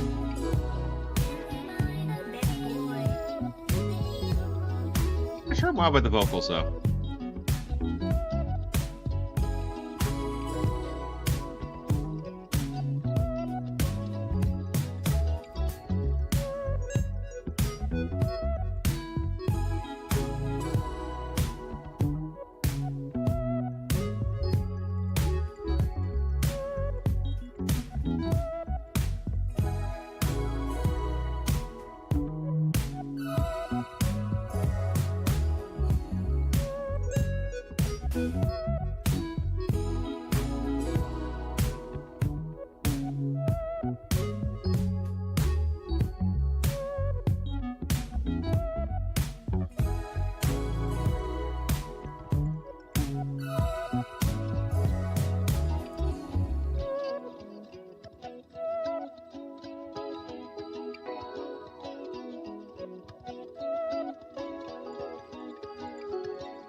Okay, we'll get to this in a bit.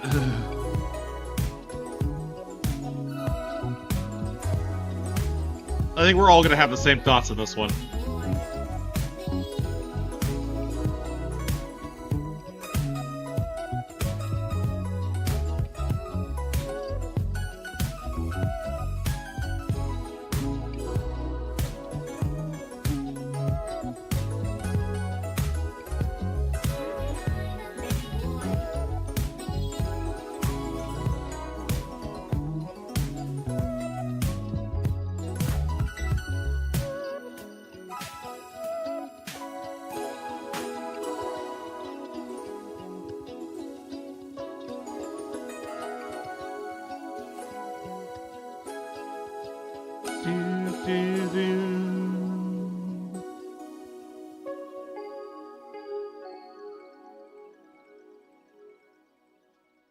That was Ben reminding me from the project of the same name from Express Point.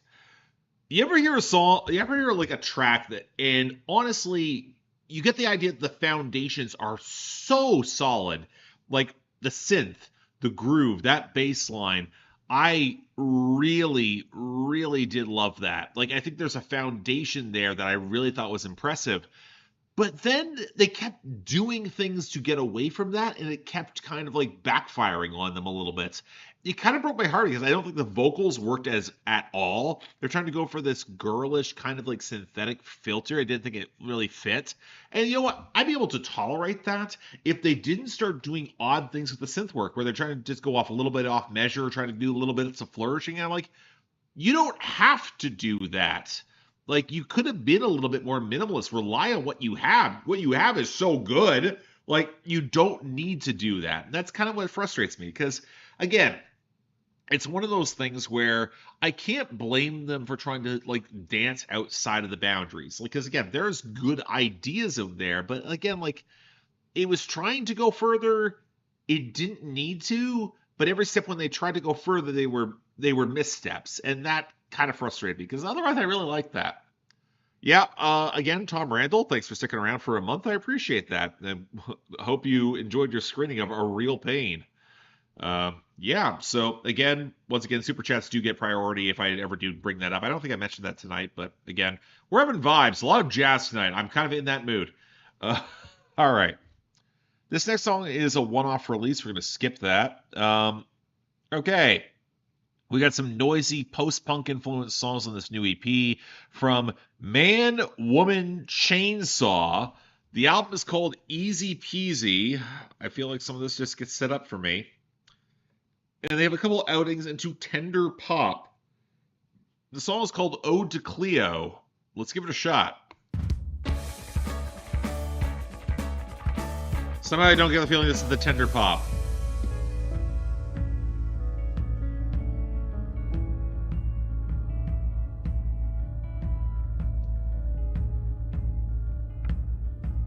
Sprawled across my kitchen floor, she's only arms and legs and limbs like eggs, spread out starfish. I won't take you anymore. This tiny hole left where it was, and star shapes.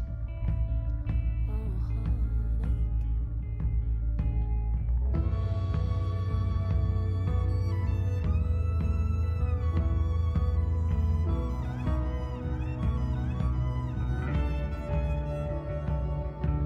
My baby keeps betraying me. She likes the shine more than me. Her company is easier. Oh, I'm going to like this way more than I should. Oh. Like a teaser, like I like. Call a Boston hypocrite, it's crazy. My lady, I feel so much Theater Kid vibes from this. you're a risk I'm gonna take. She's the sickly thing you used to hate. All that's left of it, a rocking horse, a wicked witch shit.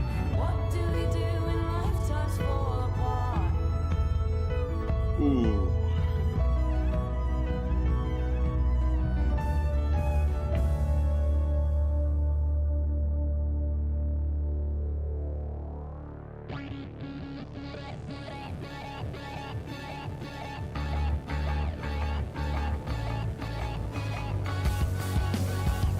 Yes! Yes!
Oh damn. Okay. That was Man Woman Chainsaw from the project Easy Peasy with the song Ode to Cleo. That ruled. I love all that. That was great. Love the vocals. I love the ethereal, some of the multi-tracking that they were doing with the vocals. I love how that fiddle was the melodic accent that drove the entire song. It also allowed elements of the drums and the guitars to ramp up effectively. It was, again, theater kid vibes entirely. This is my shit. I know that. But then how it escalated into something that was a little bit more punk at the end, perfect. When you realize that these guys are art punks, makes all the sense in the world. I don't say I love the drum mixing. If I'm going to nitpick, it's going to be the drum mixing. I feel like the drums are a little bit too prominent. It could have been pushed back behind the guitars, give them a little bit more room to breathe, a little bit more force. But overall, yeah, I thought that was a lot of fun. I thought of Untouched a little bit. I hear a bit of the Veronicas in that. Yeah, it's nowhere near as electronically enhanced. It's nowhere near as polished. And this is, again, more theatrically driven. But I don't think it's a bad thing. Like, that was really cool. I already know the person I'm going to send that song to once this stream is over, and I think they're really going to appreciate that. Because, again, that was really cool. I like that a lot. Yet again, perfect stop. Ended at the right point. It was abbreviated. Apparently, this project, it's only 6 songs long. So I might have to go back and find more about this, even though the odds of me getting lyrics for this are whatever. Yeah, that was cool. No, it's not who you think it is. Someone else. All right. Okay. Do I want to do an acoustic chamber section? I kind of don't because I'm short on time. All right, so we're going to skip the next one there. Oh, great, we got some world music. Kill a New LP from PaLabas blends hip-hop rhythms with Latin music. Feature from Angelica Garcia. The prop is PaLabas with the project Fee. And the song is featured with Angelica Garcia. It's La Misma Luna. Let's give it a shot.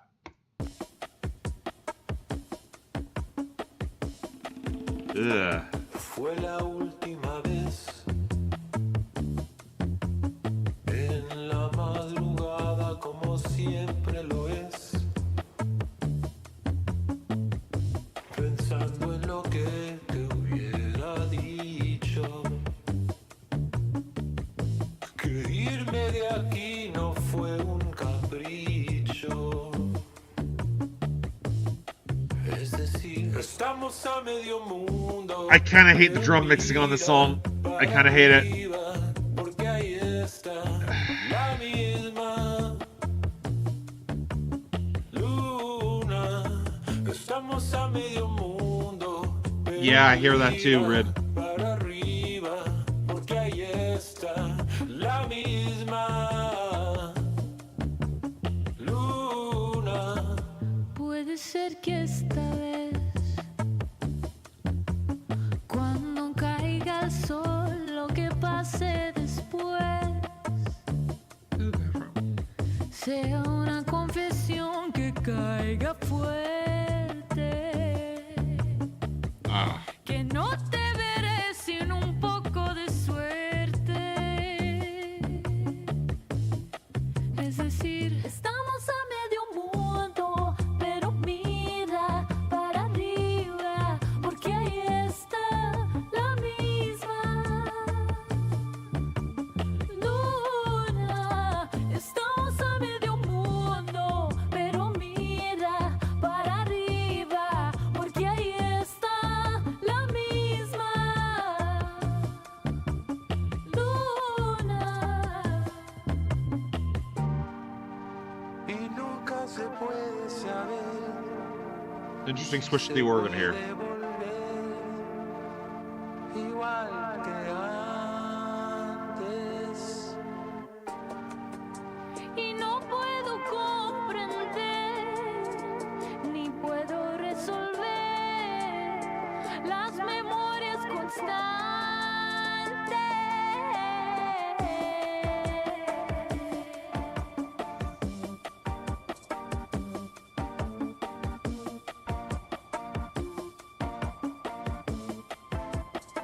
Estamos a medio mundo, pero mira para arriba, porque ahí está la misma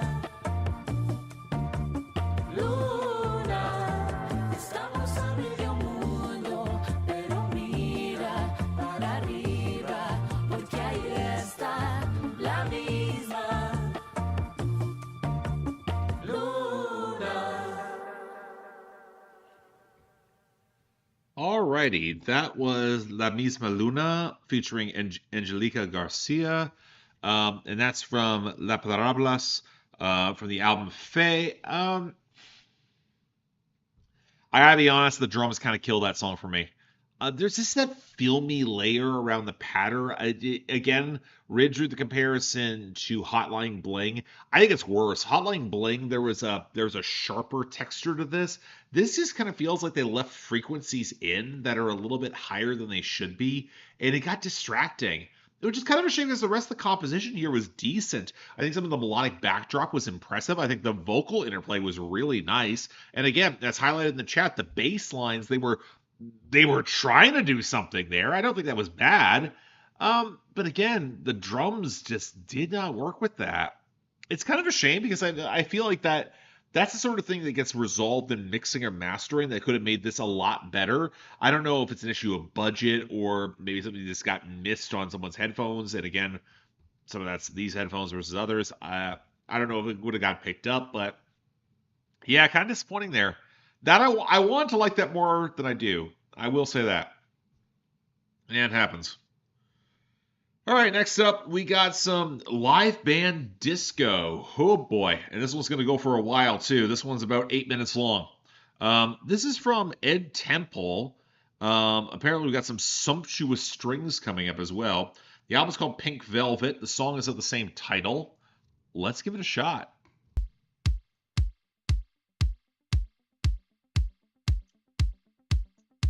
Don't lie to me. I want live disco.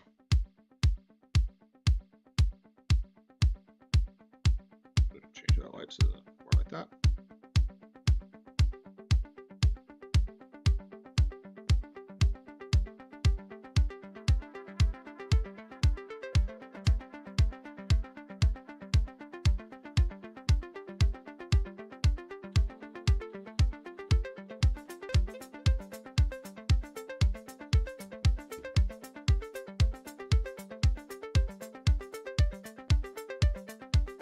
Okay, it is supposed to be more electronic. I get that, but I'm looking for the sumptuous strings. There we go.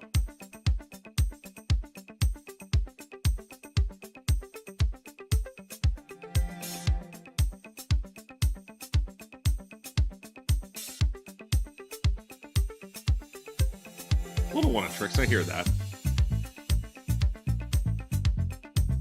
That bass is more active. I understand that.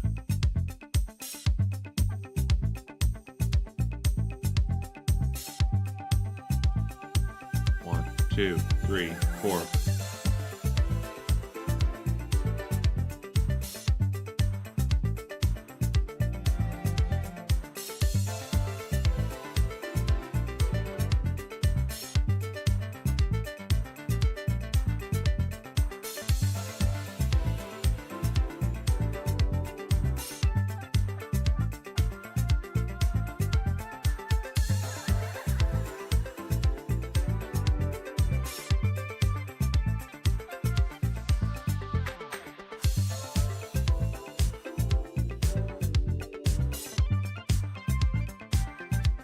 Why do I feel like I got a bait and switch with this one?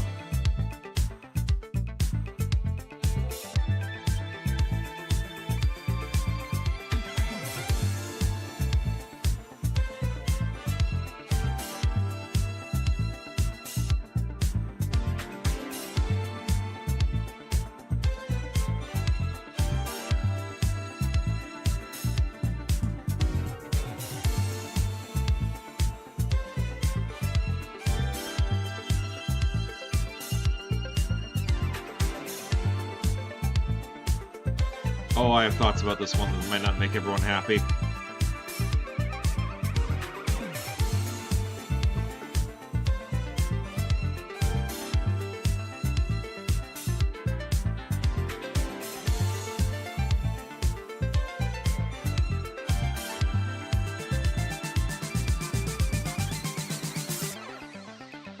Yeah, the strings feel disco, but the rest of the song does not.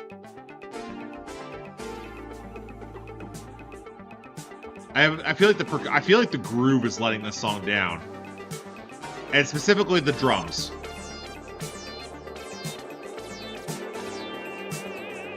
Actually, no, I'm wrong with that. I'm wrong.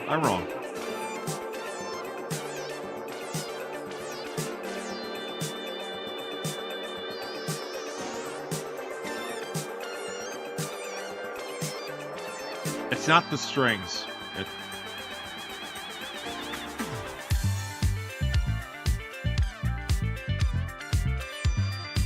It's synth. Honestly, that's what it is. It's a synth.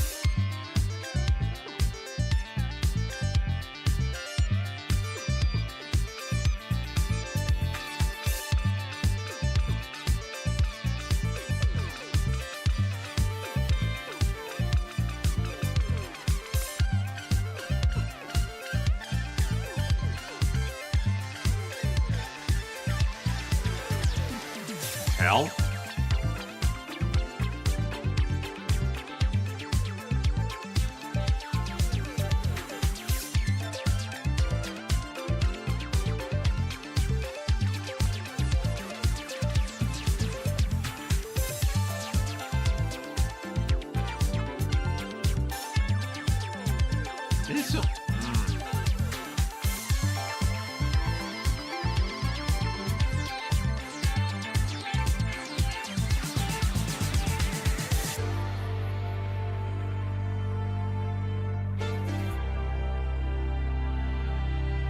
Okay. Step up here.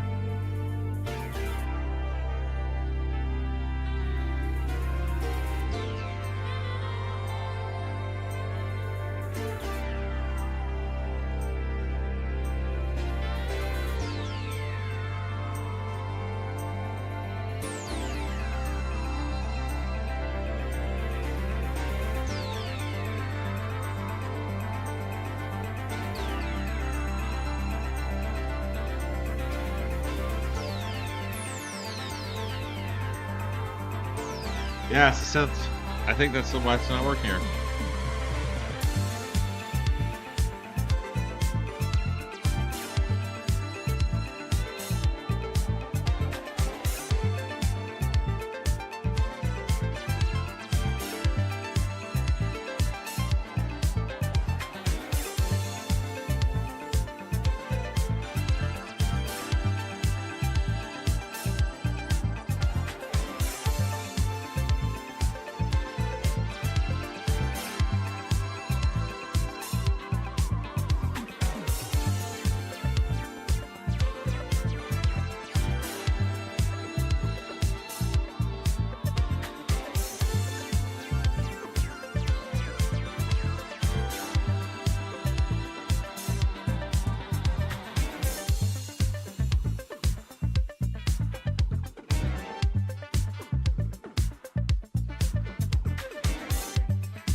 Yeah, I feel like I should like this more than I do. Certainly taking its time. I know disco it tends to run long, but this is kind of lost its momentum for me.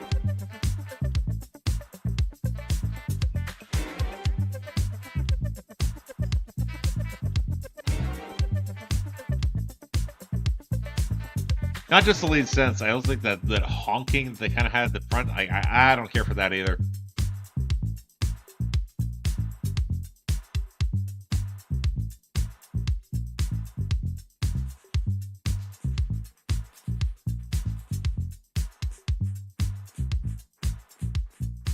Why is the groove getting crunchier? I think the song's about over. Thank God.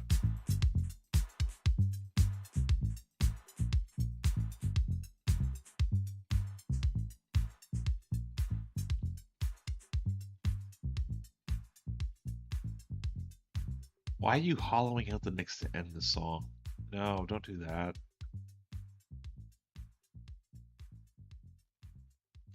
That was Pink Velvet from the project Pink Velvet by Ed Temple, and I'm not going to mince words. I didn't care for that at all. And I can explain why. Here's the thing. I like disco. I like that lush strings arrangement backed by a really solid groove.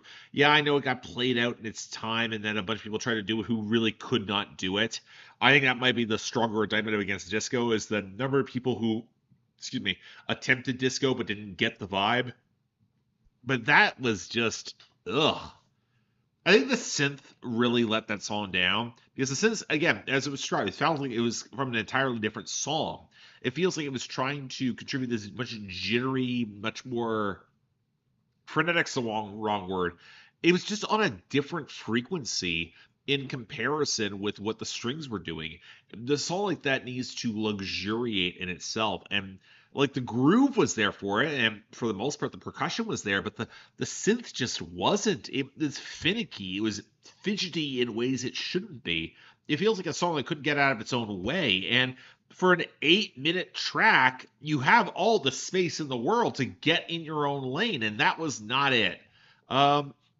Yeah, I gotta be honest, that was really disappointing. I really wanted a good, lush 8-minute disco song, and I did not get that. Yeah, sorry folks, that didn't work. Ugh. All right, let's keep moving.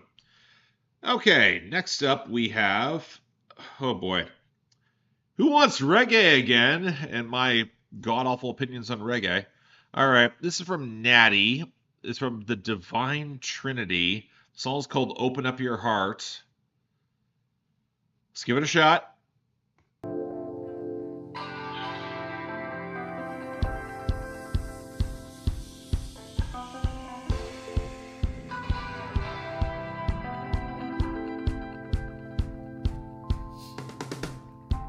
Our thoughts can be controlled, our hearts cannot. In our heads we have egos, our hearts do not. So we look at people unequal, but our hearts are locked. Open up your heart. Some people were bought and sold, but their hearts were not. Some live life hungry and cold, but their hearts are hot.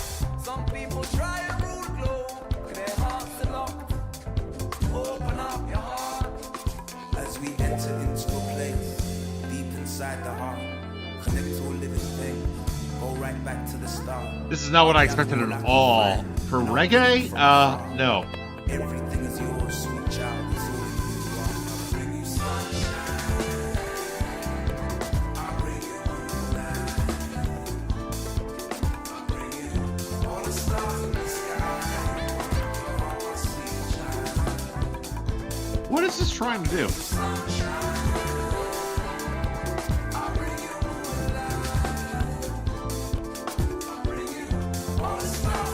I'm trying here, folks.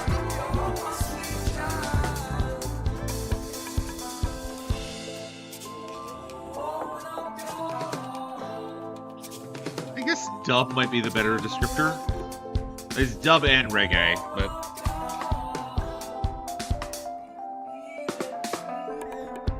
And if this was the end of time, how would we survive? Open up your heart to all the mysteries in life, in the heavens and the sky. Open up your heart. I don't want you to see it, I want you to feel it. So close your eyes and open up your heart.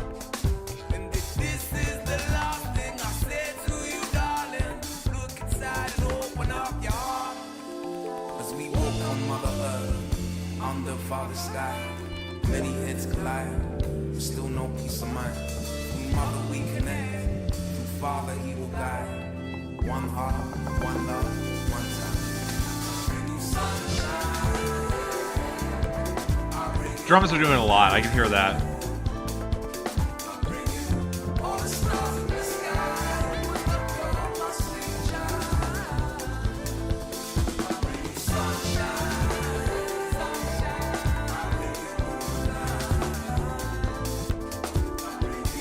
All the stars in the sky. You're my sweet child.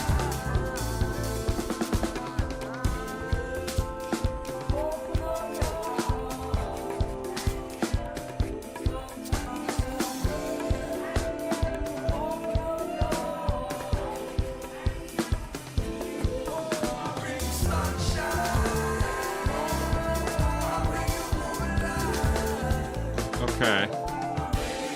All the stars in the sky. You're my sweet child. Bring you sunshine.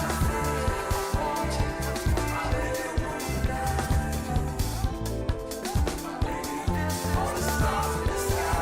You're my sweet child.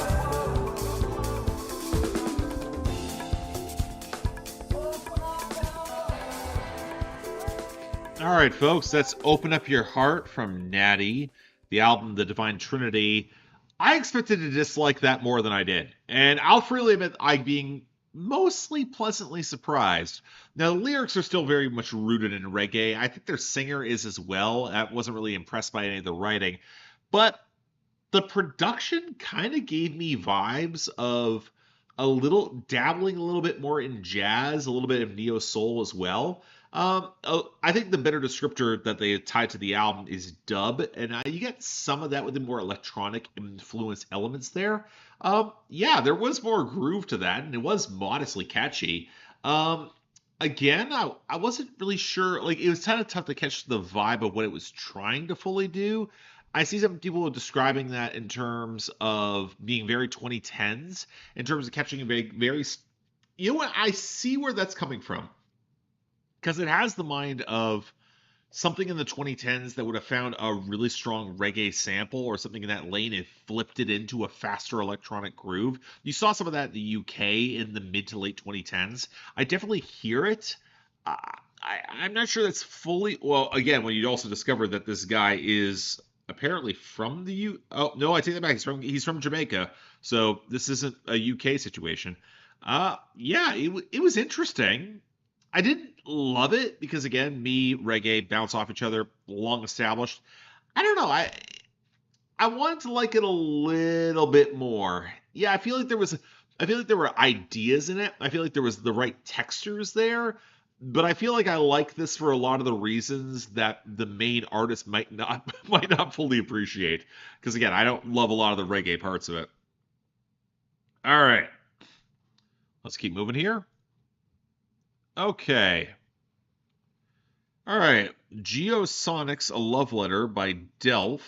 Okay, so it's two producers, Delph and Palun, and we're doing an ode to the Hong Kong underground. Again, all the way around the world. This is like 90 seconds, so let's give it a shot. I don't know what this is going to sound like.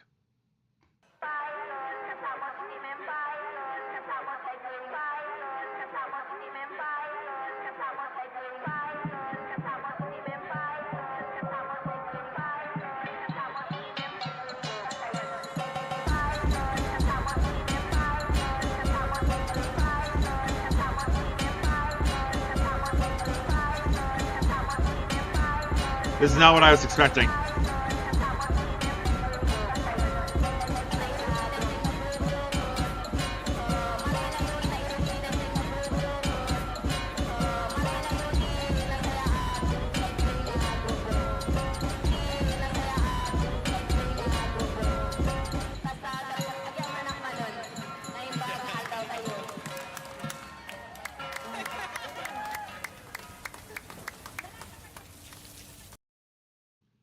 Okay, that was Hong from Delph and Palun from the project Geosonics, A Love Letter. this is very much a case of an intro that got introduced to something that might intrigue you at the project and just loop you in. It shows up on these sort of like promotional tracks.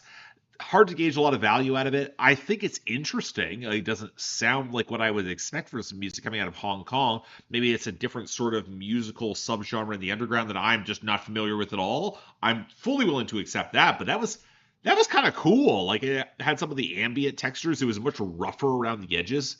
That was nifty. Not gonna say I loved it, but again, it was kind of cool. I'll give some points to that. For like 90 seconds, I get what I can there. All right. Okay, we got some chill instrumentals here. It's gonna be about 5 minutes. This is from Raoul Colton. From the album Seasonal Dances.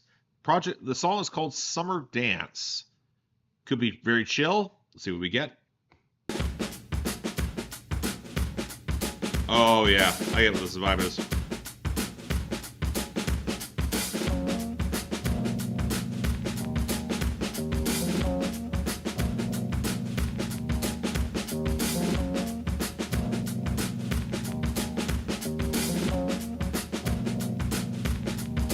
Really like the drums here.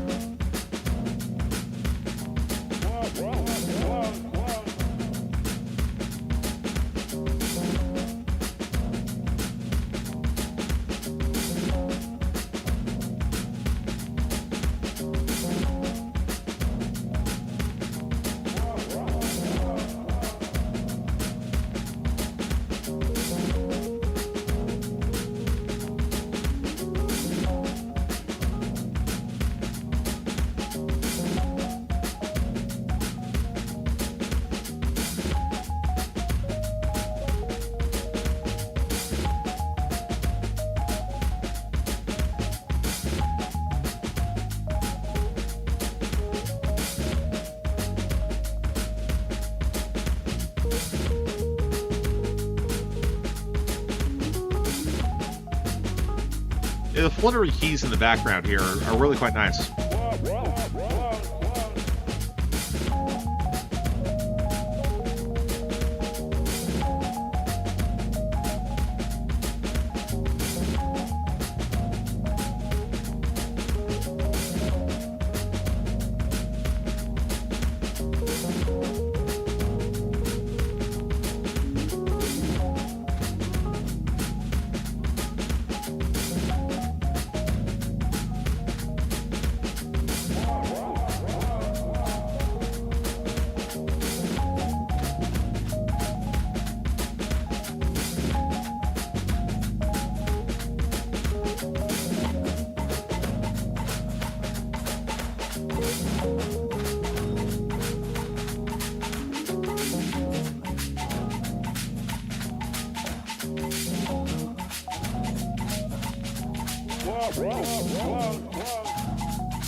You know, the groove is really good here. I wish the melody was doing a little more. It feels a little quiet.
Okay.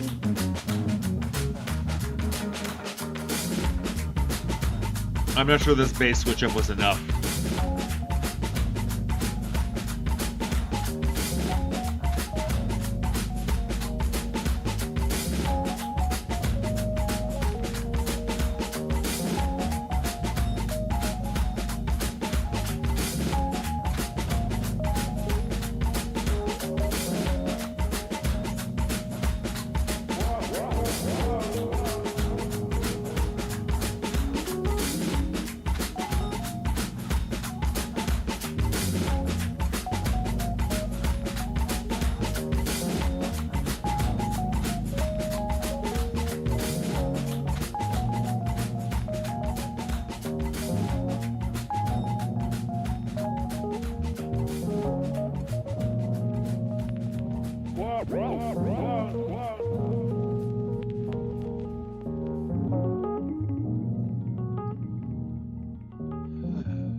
All right, that was Summer Dance from Seasonal Dances by Raoul Colton.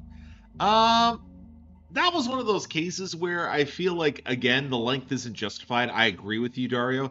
The frustrating thing with that song is that I like a lot of the textures. The groove is really nice. Like, it had a really good, like, supple groove. The percussion sounded really cool. And honestly, the main melody in the keys was not bad. It kind of had some interesting flourishes. It played off it pretty well. The problem is that the song just took way too long. It didn't really evolve off of that. Excuse me. Um, that's kind of the issue I have with that song. I feel like there was a lot of potential there, but it never really manifested the way it should have. Like, it was pleasant. There was a good bounce to it. Like, overall texturally it was enjoyable, but by the time you get to a song that, again, I have to highlight this, over 5 minutes long, you kind of need an idea that goes beyond the second minute. And that's kind of a shame because otherwise that was pretty cool. All right, next song here. All right, we got some. We're actually, you may actually get some songs with some lyrics tonight. I feel like that's not really happened much tonight as it is. But okay, we're skipping over this one. It's a compilation, so we're going to Marmalad. This is from New Zealand. The album is called Sober, and the song is called Bright. All right, let's give it a shot.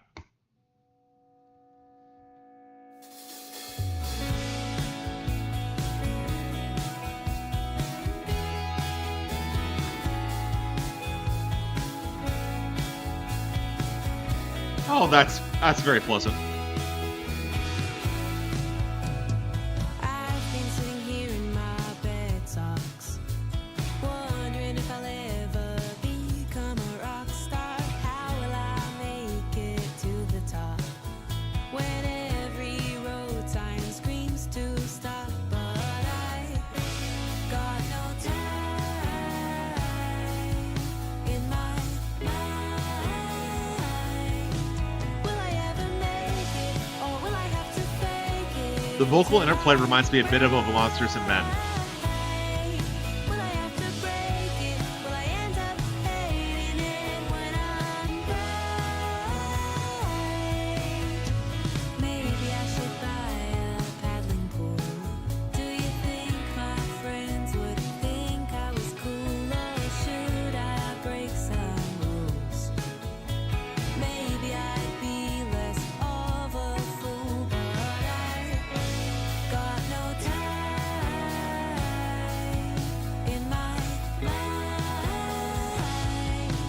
Will I ever make it, or will I have to fake it until I'm bright? Will I have to break it? Will I end up hating it when I'm bright?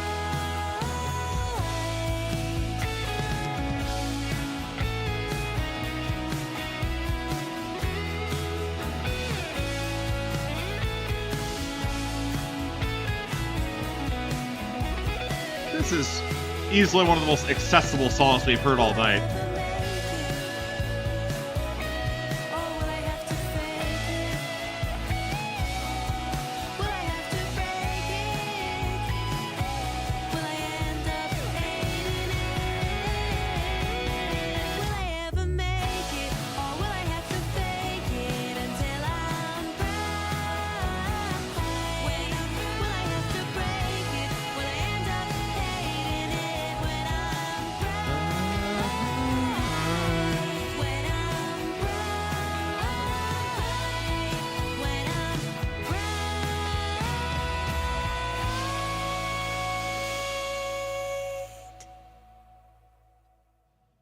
All right, that was really pleasant. That was Bright by Marmalad from the album from the EP Sober. That was nice. Wouldn't say it's exceptional, but again, I hear some of the. I made the comparison to Of Monsters and Men in the vocal harmonies, and I stand by that. It's winsome. It feels organic, especially in that lead guitar line. Especially some of the percussion, I think, is really well developed. I don't think there's much going on in the bass, but that happens. And I actually took a look at the lyrics on this one. It's very much to trying to like whether or not I'm going to chase my dreams, or if the consequence of chasing my dreams requires me to change myself, whether or not that's a good thing. It's very basic for a start off indie pop band, but like it's well executed. I didn't think that was bad. Yeah, that was distinctly pleasant. Again, it didn't wow me per se, but I had fun with that. Good song. Let's keep moving here because I'm running short on time here. All right. Oh God. All right. Next here we have from Dean and Britta and Sonic Boom. Apparently this is from 3 indie legends. What are the indie legends here? I need to actually look this up here. All right. Dean Wareham, Britta Phillips, and Sonic Boom. That's the collaboration here in between the 3 of them. The song here is called Pretty Paper. The album is called A Piece of Us. I'm not sure what to expect here. It looks more on the indie rock spectrum. Is it indie rock? I want to make sure it's indie folk, indie pop rock here. Let's give it a shot.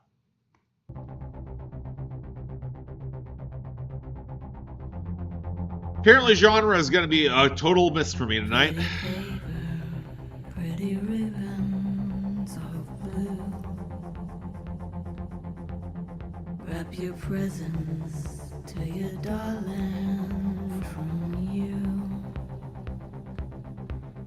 Pretty pencils to write I love you. Pretty paper. That's a lot of reverb. Pretty ribbons of blue.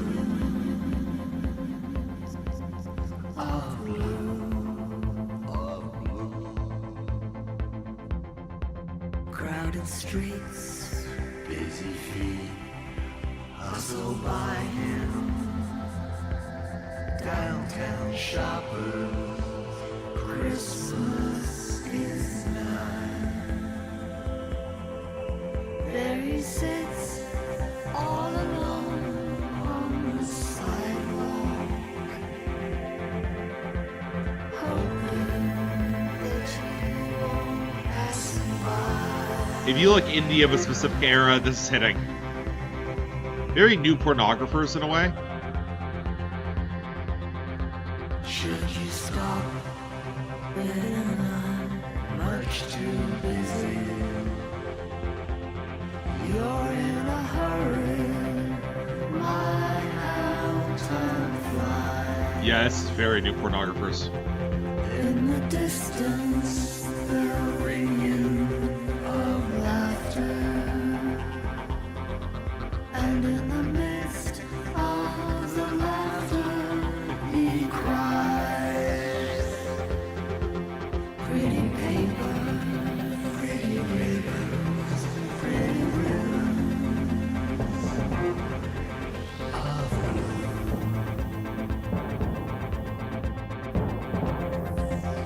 pretty paper, pretty ribbons of blue. Wrap your presents to your darling from you. Pretty pencils to write I love you. Pretty paper, pretty ribbons of blue.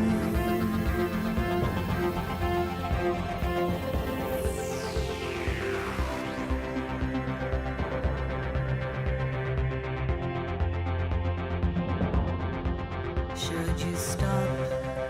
Better not, much too busy. You're in a hurry, my how time flies. In the distance, the ringing of laughter, and in the midst of the laughter, he cries. Pretty paper, pretty ribbons, pretty ribbon, pretty ribbon of blue. Pretty paper. Oh, I've got an observation about this. Of blue. Wrap your presents to your darling from you. Pretty pencils to write I love you. Oh my gosh. Pretty paper, pretty ribbons of blue.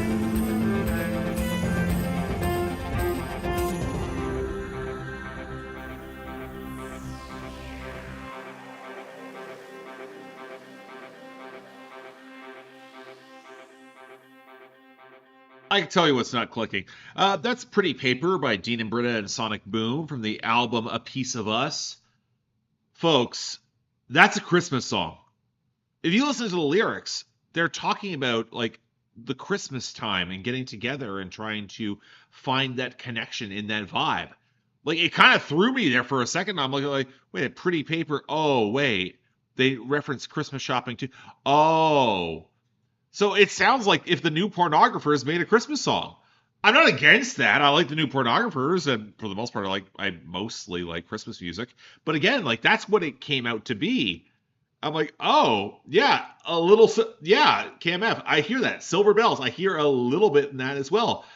I don't think it's bad. Like it was kind of a cool experience. I think it's a little overmixed for its own good. I think the reverb is a little heavy on the vocals.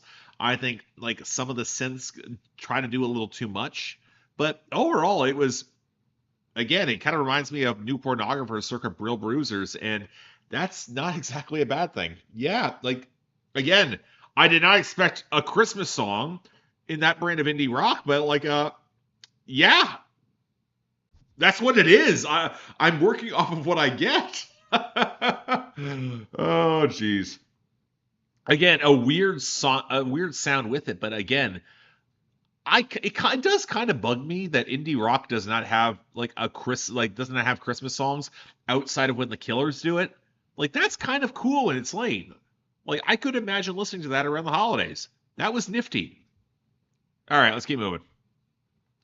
We're now into the last stretch here, folks, because I really need to make sure I get out of here in about 20 minutes, and we're short on time. And I'm looking at and they just keep adding projects to this that are not on my prescribed list. Of course they do.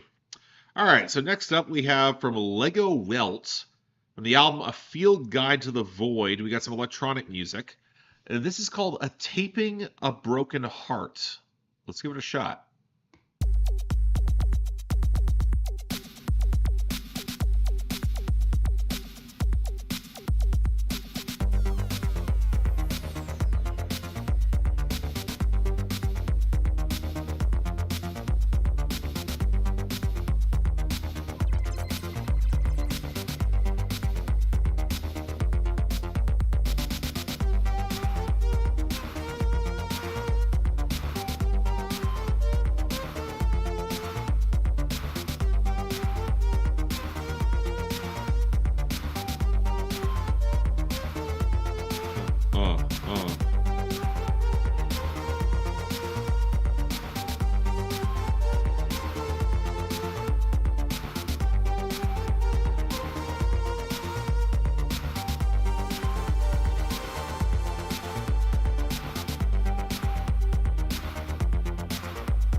I don't love the drums in this. I feel like I should like the drums.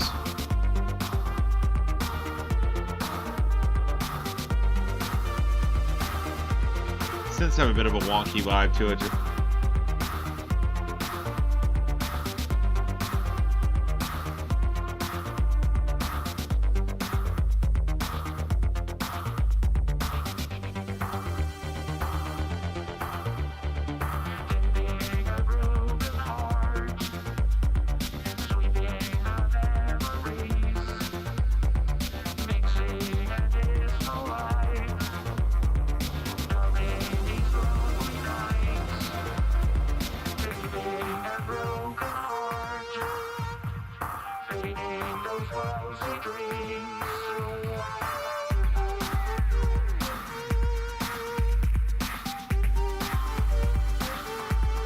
I'm not getting Daft Punk with this, honestly. Maybe Homework era Daft Punk, but nothing after that.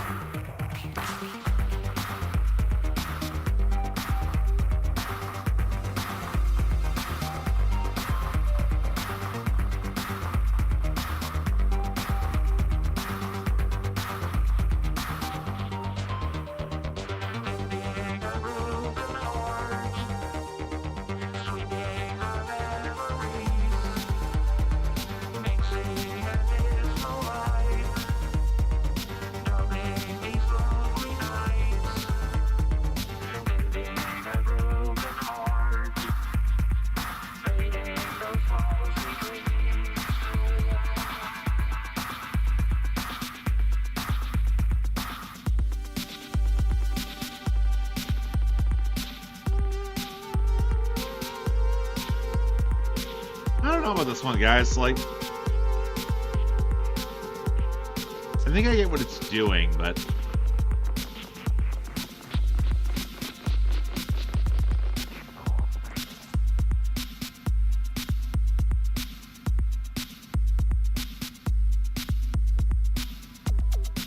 usually how that the beat is mixed, I have questions, so.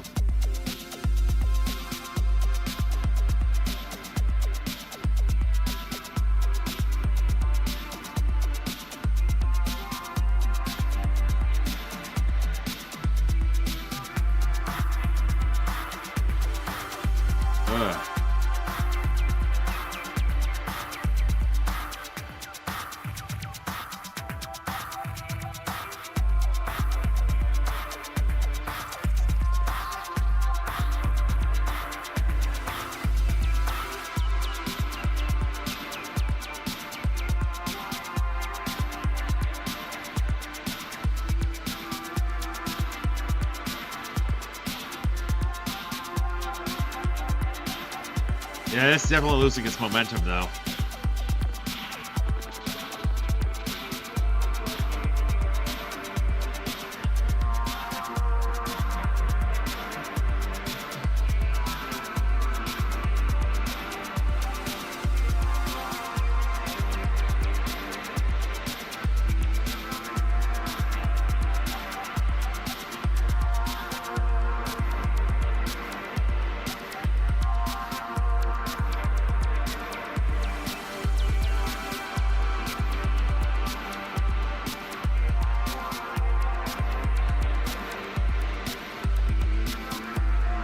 Ah, damn it.